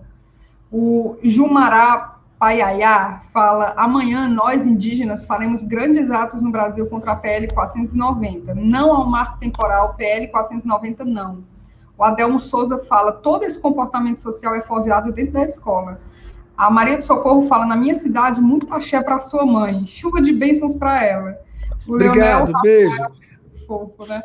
O Leonel Rafael fala, com esse discurso, a esquerda só perde votos, infelizmente. A Mara manda o superchat falando, para o SAMU falta bolinho de estudante e cocada, bolinho de estudante. Bolinho de estudante, quando eu era criança, chamava punheta. É punheta porque é uma tradição, na verdade, é uma comida do tabuleiro da baiana, mas é uma tradição portuguesa. É um bolinho, sabe, você já ouviu falar em bolinho de chuva? Sim. Parece um pouco bolinho de chuva, só que ele, por dentro ele tem uma goma, é também delicioso, mas é um inferno, é uma bomba calórica de 10.000 megatons. É uma delícia também, chamava punheta, mas quando punheta não tinha essa, sei lá, no início do século passado, não tinha essa conotação sexual de masturbação, porque lá em Portugal se fala punheta, porque era feito com os punhos, né? Ela amassado com os punhos, aí chamava punheta. Aí mudaram o nome para bolinho de estudante. Que não deixa bolinho de estudante, nos leva aqui, que também tem a ver com punheta, né? Mas você sabe que teve uma outra coisa interessante aqui em Salvador, que foi barrada, porque o acarajé se tornou foi tombado de forma imemorial. Muitas baianas do acarajé se tornaram evangélicas nesse processo dos anos 90. Muitas baianas do acarajé se tornaram evangélicas e pararam de utilizar a indumentária de baiano, mas tinham que sobreviver e vender o seu tabuleiro, a sua comida. E acarajé, você sabe disso, André, é a comida de santo. E aí, imagina, quando vira evangélico, o candomblé vira coisa do demônio, que então não podiam servir comida de santo. Então estavam mudando o nome do acarajé para bolinho de Jesus. Não, Leandro. Aí a sociedade baiana reagiu, aí reagiu todo mundo, aí foi uma coisa incrível, reagiu todo mundo, brancos, pretos, pobres, classe média, porque assim, foi um ultraje contra a cultura baiana, um ultraje dos mais graves. E a Câmara dos Vereadores, então, decretou um patrimônio baiano, de todos os baianos, o acarajé e o nome, e tem uma lei que impede que o acarajé seja vendido com outro nome que não de acarajé, porque estavam vendendo bolinho de Jesus, olha que absurdo. Não tem que dar um pau? Vamos lá, estou brincando. Tem que dar um pau, Leandro. Tem que dar um pau nesses evangélicos. Eles estão apropriando-se da nossa cultura, da nossa espiritualidade. Jesus, por exemplo, gente. Até agora capoeira gospel. Que porra é essa de capoeira gospel? Que porra é essa? Entendeu? Tem que dar um pau, Leandro. Tem um berimbau gospel. Toda sexta-feira, nós iniciamos nessa sexta-feira agora, nós estamos realizando as aulas de defesa pessoal, capoeira e boxe tailandês, na sede do PCO, na Rua Taylor, número 47. Nós estávamos realizando essas aulas nas ruas. E como a capoeira, a maioria dos golpes, né, você tem que colocar as mãos no chão, então, assim, era algo desagradável. Então, nós estreitamos essa parceria com o PCO. Então, toda sexta-feira, às 18 horas, aulas de defesa pessoal, capoeira e boxe tailandês para militância de esquerda, para que nós estejamos aptos e preparados para enfiar a porrada quando aparecer esses fascistas pedindo para baixar a bandeira e pedindo aquela coisa de sem partido. Nós temos que estar preparados para enfiar a porrada nos fascistas. É por isso que a gente está dando aula de boxe tailandês e outros 2 professores estão dando aula de capoeira. Então, sexta-feira que vem, nós vamos estar aqui na sede do PCO, na Rua Taylor, número 47, na Lapa. Cara, Rua Taylor é sensacional. Que nome lindo de uma rua, Rua Taylor. É incrível.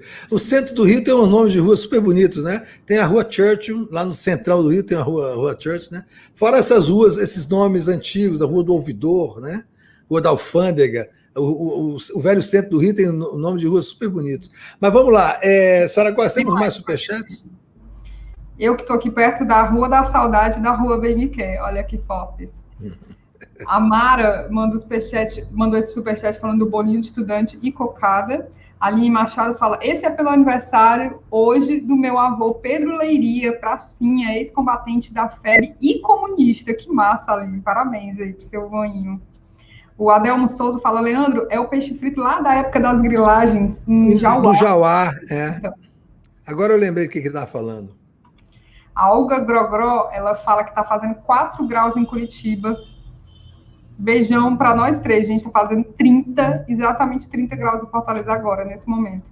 Aqui em Salvador está 27 graus. É a temperatura que deveria estar fazendo em Fortaleza, nos devolva, viu?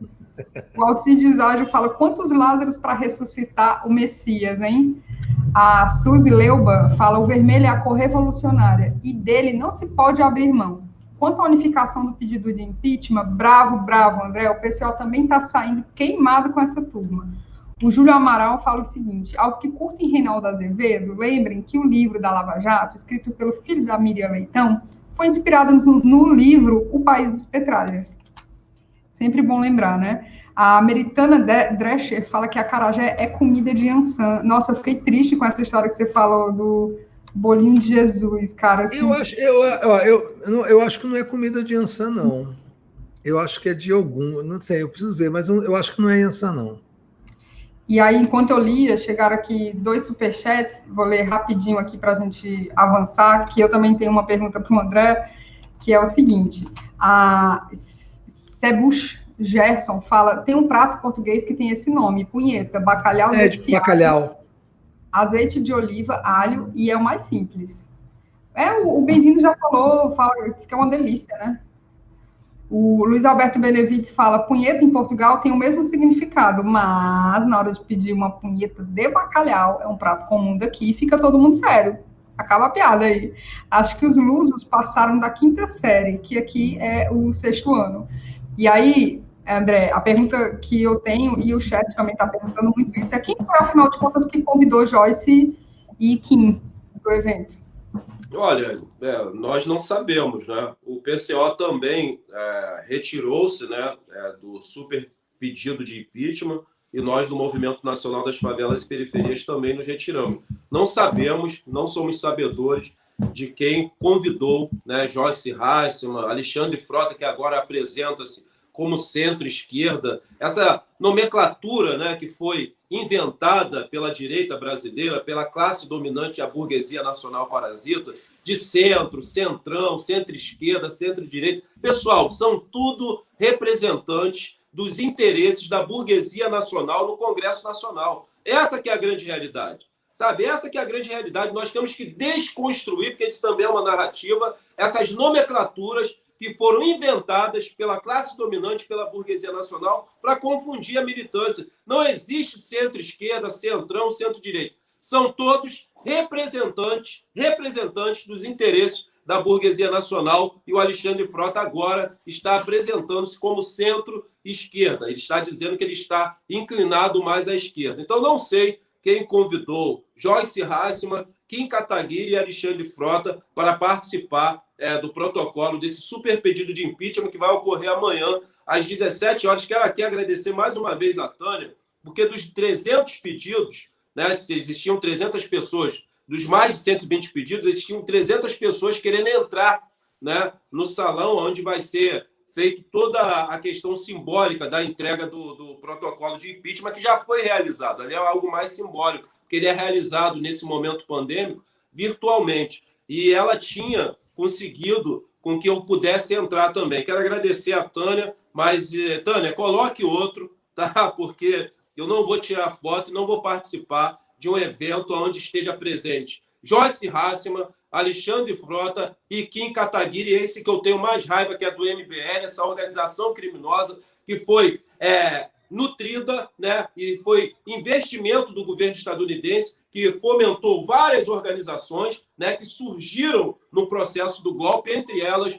o MBL. Então, eu abro mão, cedo a minha vaga para outra pessoa. O Movimento Nacional das Favelas e Periferias é um movimento socialista e revolucionário e não vai fazer aliança, não vai se aliançar com a burguesia nacional. Nós não iremos cair nesse engodo. Tá certo. Sara, tem mais algum superchat? Não. Deixa eu perguntar então uma coisa, André. A gente vai precisar encerrar daqui a pouquinho por causa da CPI, mas eu queria, antes de terminar contigo, te perguntar sobre, de voltar a essa história das manifestações agora do dia 3 de junho, porque a última conversa que eu tive com o Rui Costa da Pimenta, a gente discutiu bastante sobre isso, inclusive daquela história de ser dia 24, essa diferença enorme, mas ele me passou, eu achei. O Rui me contou a história da organização. Eu achei um pouco desorganizado, inclusive assim, a forma subjetiva como são escolhidas as pessoas que comandam esse processo. Você tem participado dessas reuniões que definem as datas, que definem a organização das manifestações? Você tem notícia de como isso funciona? Porque me pareceu tudo muito confuso, na verdade, e as decisões são tomadas de forma, acho que um pouco aleatórias, né? Pode ser só uma impressão, porque querendo ou não, está funcionando, está acontecendo e tal. E tem uma outra coisa que ele me contou, que eu achei uma coisa meio chata, porque você sabe que mais do que ninguém sabe que o PCO está na rua desde sempre. Desde sempre. As pessoas têm uma tendência a ridicularizar o PCO que eu acho muito, muito cruel. É um partido muito, muito atuante, que briga, com pouca gente briga. E eles têm o bandeirão deles, que fica sempre em frente ao MASP, e é o bandeirão deles, eles estão na rua desde sempre, botaram lá e aparece toda a manifestação bandeirão. E ele me falou que chegaram a pedir para ele retirar, alguém do Movimento Popular pediu para tirar o bandeirão, porque estava tendo um protagonismo muito grande do PCO. Você teme, como eu temo, de que essa ciumeira interna, essa disputa por hegemonia dentro das manifestações pode criar uma coisa ruim em relação às próprias manifestações? Pode, Leandro. E aqui eu vou usar como exemplo o que aconteceu nas jornadas de junho, onde eu atuei efetivamente. Desde o início, quando começou aqui as manifestações contra o aumento da passagem, eu participei do princípio e foi bastante reprimida pelo governo do Sérgio Cabral, e depois as manifestações começaram a crescer. Hoje, olhando de fora, a gente entende e percebe que nós fomos usados como massa de manobra, que a direita apropriou-se daquelas manifestações de massa, e essa disputa por protagonismo dentro do nosso campo, Leandro, também facilitou a apropriação da direita, né, aliada à mídia golpista e subordinada aos interesses do governo estadunidense, da apropriação daquelas manifestações de massa na jornada de junho. Na época da jornada de junho, nós construímos o Fórum de Lutas, aonde a gente colocou todo mundo junto, né, diversas vertentes ideológicas, tinha maoísta, troquitista, tinha stalinista, todo mundo ali, anarquista, todos os partidos faziam parte da jornada de junho, do Fórum de Lutas. As plenárias aconteciam ali no IFIX, a gente chegou a colocar em determinadas plenárias 5.000 pessoas. Então, assim, o que aconteceu? Essa disputa por protagonismo, quem vai puxar o ato, quem vai organizar o ato, quem define as datas, aconteceu também. E aí houve um racha. E aí desse racha surge a Frente Independente Popular, que é a FIP, né? Então, assim, eu temo muito, eu fico bastante temeroso que isso ocorra nesse momento. O que nós menos precisamos nesse momento é de busca por protagonismo. Quem vai ser a bandeira que vai aparecer mais? Pessoal, a situação do Brasil é muito séria. Nós temos que ter responsabilidade com o povo brasileiro, sabe? Nós estamos nas ruas para decidir e definir o futuro desse país. Então, vamos deixar as nossas vaidades de lado, que já estão acontecendo, Leandro, estão ocorrendo, né? Essas decisões de mudança da data dos atos, você não fica sabendo aonde ocorrem essas reuniões. Então, assim, já está acontecendo essa disputa por protagonismo de bandeira, para quem vai protagonizar os atos. Isso é uma infantilidade nossa e tem muita coisa em jogo para a gente cair nesse engodo. Então, é muito importante que nós permanecemos coesos, unidos e levando as pautas assertivas para as ruas para não perdermos a narrativa das ruas, porque se perdermos a narrativa, perderemos as ruas e abriremos um precedente para a direita golpista, junto com a classe dominante, a burguesia nacional parasita, a mídia empresarial burguesa, todos eles subordinados aos interesses do governo estadunidense aqui em solo brasileiro, possam, mais uma vez, apropriar-se dessas manifestações de massa e viabilizar a construção de uma nova jornada de junho. Então, vamos deixar as nossas vaidades de lado. O protagonismo agora é nosso, é de todos nós. O protagonismo agora é de toda a sociedade. O protagonismo agora é de todos os movimentos. Porque nós temos um único objetivo, Leandro, é derrubar todo o governo Bolsonaro. E eu proponho para os companheiros e companheiras que estarão assistindo esse vídeo que nós possamos mudar a narrativa. A narrativa não pode mais ser o impeachment. Sai Bolsonaro, entra Mourão, continua a mesmíssima coisa. Já foi pontuado aqui muito bem aquele colunho que existiu do Poder Judiciário com a participação de integrantes do STF, não podemos deixar de afirmar isso, que retirou o ex-presidente Lula, que venceria as eleições.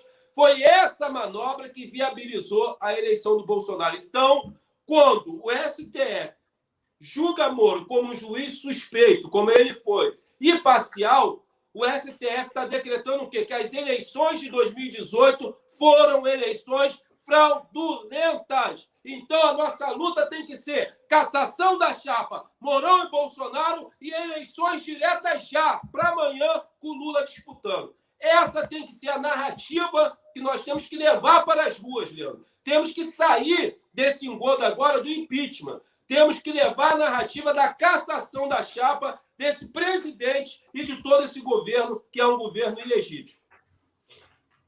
Tá certo. André, olha só. Então, sábado, dia 3 de julho, todo mundo na rua, né? Não vamos nos dispersar. Tem que ir todo mundo mesmo. Você já foi nas duas primeiras, vai na terceira e chama mais gente, porque assim, cada vez tem que ter mais gente, cada vez tem que ter mais pressão, e todo mundo de vermelho, hein?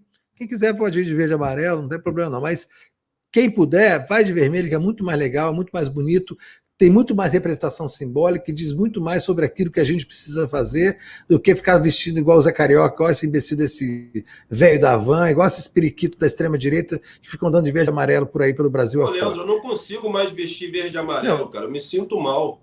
Eu gosto do amarelo, é a minha cor preferida. Eu tenho várias camisas amarelas. Quando eu boto, eu me sinto mal, porque é como você falou, a burguesia nacional, a classe dominante, eles já apropriaram-se dessas cores, mas há muito tempo, pessoal. Então, se você colocar um bandeirão de 300 metros, verde e amarelo, nessas manifestações de massa, o Bolsonaro ganhou. Vai apropriar-se disso, a extrema-direita vai apropriar-se. Quer dizer, a gente, taticamente, estrategicamente, é um erro nesse momento, sabe? A gente colocar as manifestações de verde e amarelo. Eu espero que os companheiros repensem isso com todo carinho, respeito àqueles que querem ir de verde e amarelo, mas taticamente e estrategicamente é um erro que nós estaremos cometendo. Tá bom, então, André, olha só, muito obrigado pela sua presença de novo, um grande abraço, sempre muito bom conversar contigo, e estamos na luta, sábado a gente se vê nas ruas, tá bom? Um abração para ti. Tamo junto, Leandro, um abraço. Você é nós, como diz aqui no Rio, você é nós. Obrigadíssimo, um abração para você, tchau, tchau. Tchau, tchau, André. E eu continuo aqui com o Saragóis, e a pergunta que não cala, já temos a nossa meta atingida de 5 membros? Não? Faltam 1. Deixa eu tomar fôlego aqui. Antes de comer o meu acarajé. Por falar em acarajé, enquanto está chegando o último membro que a gente está precisando, uma amiga minha baiana, que está aqui, me mandou um zap, Leandro, acho que foi o Guilherme Teles que mandou a informação, tem toda a razão, é comida de santo, é comida de Iansã, cara, tanto o acarajé quanto o abará. Quem não sabe, o abará é o acarajé que não é frito, é cozinhado, é cozido na folha de bananeira. É uma delícia absoluta, maravilhosa, quente. Acará, para quem não sabe, significa bola de fogo. E o é comer. Então, comer uma bola de fogo, que tem tudo a ver com acarajé mesmo, porque acarajé se come com pimenta. Aliás, uma pimenta maravilhosa. Então, gente, enquanto eu estou aqui falando de acarajé, não estou enrolando, é um assunto que me interessa muito. Não estou enrolando. A gente está se preparando para transmitir a CPI, mas infelizmente não vou poder fazê-lo enquanto não completar a minha meta de 5 membros aqui, a nossa singelíssima, minúscula meta de 5 membros por live. Imagina 1.500 pessoas ao vivo, tanta gente, quanta gente reunida. Eu preciso só que alguém tire uma caixa de fósforo, compre uma caixinha de fósforo, meia passarinha, meio bolinho de estudante e coloque aqui por mês. Por mês. Alguém está dizendo que esse imbecil desse Bolsonaro vem aqui para Salvador no dia 2 de julho para fazer a motociata dele aqui. Tomara que. Rapaz, eu estou querendo ver em Salvador esse cara se estrepar aqui. Esse cara se estrepar aqui. Vai usar o dia 2 de julho, é um dia sagrado para a Bahia. É um dia sagrado para a Bahia. Você não sabe, o dia da independência do Brasil é 7 de setembro de 1822. O dia de independência da Bahia é 2 de julho de 1823. Porque, assim, no resto do Brasil foi aquela pataquada de independência ou morte, aquela palhaçada. Mas onde se deu o combate de tropas foi aqui no Brasil. Ou foi aqui no Brasil? Foi aqui na Bahia. No dia 2 de julho de 1823. As tropas portuguesas foram rechaçadas e colocadas para fora do Brasil, aqui na Bahia, aqui em Salvador, na Batalha de Pirajá. Assim, foi uma guerra épica. O Brasil só se tornou independente porque o povo da Bahia, o povo da cidade da Bahia, botou os portugueses para correr. É uma data que mexe no coração de todo baiano, uma data importantíssima, que não pode ser maculada por esse bando de débil mental, por esse psicopata fazendo motociata em Salvador. Não é possível que isso aconteça. Eu estou convocando aqui todos os baianos, para não permitir que esse palhaço venha aqui fazer essa pataquada de motociata no dia 2 de julho. Não pode acontecer isso. É uma ofensa contra a história da Bahia. É uma ofensa contra todos os baianos, bolsonaristas ou não. É uma ofensa. Não podemos aceitar essa ofensa. Quem for baiano de verdade, que não for um bosta, não, tem que ir para a rua e pedir que esse idiota faça uma motociata aqui, esse fascista faça uma motociata fascista no dia 2 de julho. O que é isso? Até isso a Bahia vai perder agora a dignidade. A Bahia é PT. A Bahia não votou em massa em Haddad. A Bahia não vai permitir, nem em Salvador, que está dominada pelo carlismo ainda, pode permitir uma coisa dessa, gente. Que ofensa é essa? Esse imbecil, esse boca suja de imbecil fazer motociata fascista no dia 2 de julho? Não pode ter aqui, fascista não se cria aqui em Salvador, não. E eu estou convocando todos os baianos, todos, de todas as idades, para impedir que esse psicopata venha aqui se criar, né, no dia 2 de julho. Olha que ofensa, que coisa ridícula, rapaz. Não é Mas ele possível. faz essas provocações, Leandro. Ele antes disso, ele tinha anunciado que seria aqui no Ceará. Ele é um bosta mesmo. O Adelmo Souza está falando, Leandro, faça uma live especial no dia 2 de julho. Pois é, que dia que é 2 de julho? Cai no meio da semana? É sexta. Ah, agora, estou pirado completamente. Sexta-feira. Pois é, Saragossa, vamos chamar alguém especial para falar no dia 2 de julho. A gente já tem. É dia do Diabos Velho, vamos chamar um baiano retado assim para falar no dia 2 de julho, para a gente, né, lembrar da independência da Bahia, que botou para fora os portugueses aqui. Lá, os paulistas ficaram naquela margem do Rio Ipiranga, aquela pataquada lá de independência ou morte, mas o pau comeu foi aqui em Salvador, mas comeu mesmo, não foi brincadeira, não. Aqui teve guerra de guerrilha para tirar os portugueses aqui, os caras acantonados e com os navios voltados com os canhões bombardeando Salvador. E aí vem esse cara macular uma história dessa, esse bandido, psicopata, vagabundo, vem fazer motociata aqui em 2 de julho, tem que descer o pau nessa gente, tem que descer os capeoristas todos aqui da Liberdade, encher de pau essa gente, para não sobrar um em pé, para não sobrar uma moto em pé. Leandro, gira aí um baiano rocheda, como a gente fala aqui no Ceará. Eu vou pensar aqui no baiano retado e vou depois passar para você, para a gente falar aqui. Né? Já convoca aqui os meus amigos baianos para me ajudar num nome assim, retado mesmo, para chegar aqui no dia 2 de julho. Sinara. Sinara Menezes pode ser.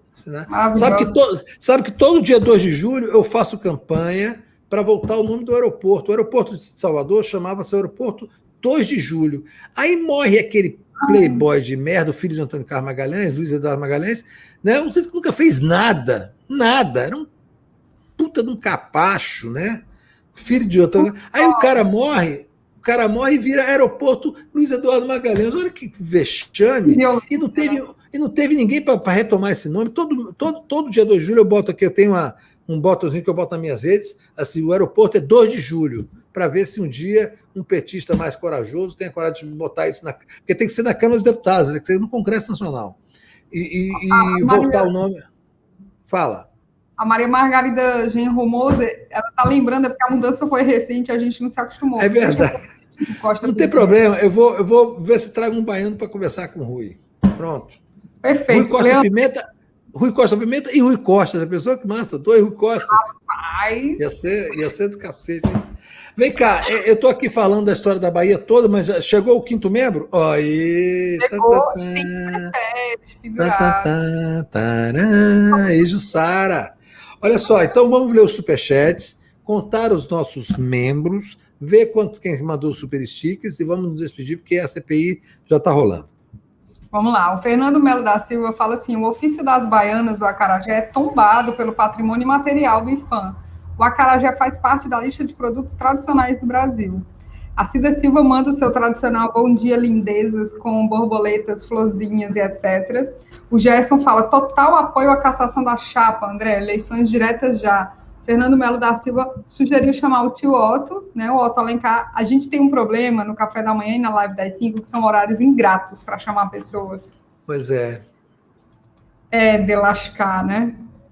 E, Leandro, deixa eu ler aqui o nome de todo mundo que pagou o ingresso. Agora, eu fico com vontade de rir quando eu falo pagar ingresso, por causa da pessoa que se ofendeu, cara, porque é muita sensibilidade. Fala assim, pagou o ingresso. As pessoas, né? Pagou o ingresso. Isso deve ser gatilho, deve ter tido alguma experiência negativa aí. O Oséias Luiz, a Ana Abreu, Wilson Rangel, Leandro Mariano, Fátima Xavier, F. Eugênio Arcanjo, Conceição Cardoso, Vitor Hugo Duarte, que pingou R$13. Eu não sei, eu acho que é uma mensagem aí, não entendi o que ele quis dizer. A Ilza Fátima, o Bruno Seron, a Fabiana Mateus, José Alberto, Rosa Maria Ferreira Lima, Elizabeth Aurítio, Gabriel Bandeira, Giovanni Azevedo, Cecília Maria, Rita Luísa Persianamê, Ives Figueiredo, Mério Gotsky, Neide Albuquerque, Valdir Silva Júnior, Hilter Cordeiro dos Santos, Alcides Ágio, Alexandre Teles, baiano, é? Agora estou em dúvida. E Cida Silva. É isso? Foram as pessoas que pagaram o ingresso. Sabe que eu odeio gente que fala assim, tipo... Ô, Leandro, eu tenho um tio que ele começa e ele esquece de parar. Aí ele... Porque assim, ele tipo... 5 minutos, assim. Porque é tipo irmã dele. Já... Não, porque fulaninha é tipo irmã dele. Eu gosto de que faz assim, ó. Achou delícia. Sabe o que gosta também? Gente que abaixa a voz quando vai falar com... Não, porque eu conheci ele na prisão. Eu não, tinha uma amiga... ele é irmã de fulana, que conheceu naquela festa. Leandro, eu tinha uma amiga que ela falava os maiores absurdos com a mão aqui, achando que ninguém ia ouvir. Aí ela trabalhava no hotel de luxo aqui em Fortaleza. Uma vez eu passei lá para pegar ela, para a gente ir para a baladinha, né? Eu cheguei lá no balcão, na recepção do hotel, aí tinha uns turistas, ela falando desse jeito: eu vou só atender esses otários, já vou sair. louca, gente. Vamos lá, os membros. Vamos lá contar os membros? Fala aí. É a Natália que está aí no seu colo? É Pané atacadíssima aqui hoje, ó. Tá bonitinha demais a Pané. Por sua conta, bonitinha, né? Ela é lindinha. Rogério Membribes se tornou membro, Cícero Galdino, Sancler Ligório, que chique, Jussara Lima e a Renata Fune se tornou membro diamante. Renata, manda um e-mail para a Marília. Bom demais, hein? Ó, coçamos a Marília deve estar vendo a gente aqui, né? E deve estar falando, esses dois estão enlouquecendo aí, conversando sobre acarajé e conversa fiada e a CPI rolando. Ó, 5 membros, muito obrigado a todos, um beijo enorme no fígado de vocês, na passarinha. Passarinha, aqui em Salvador, a passarinha é baço de boi frito, viu, gente? Beijo na passarinha.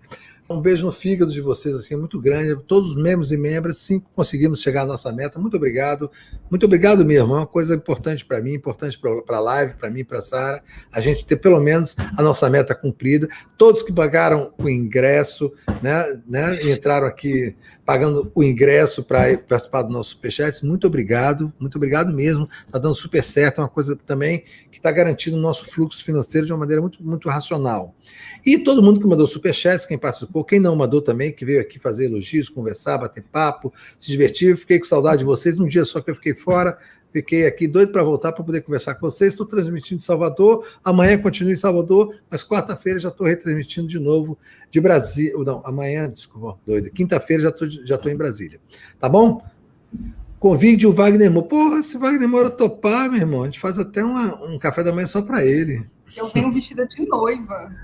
Para aproveitar logo. Sou besta. Se o bicho der uma brecha, já casa, Poxa, né? Sou Tá bem bom, besta. então, gente. Gente, obrigado, viu? Saragossa, obrigado.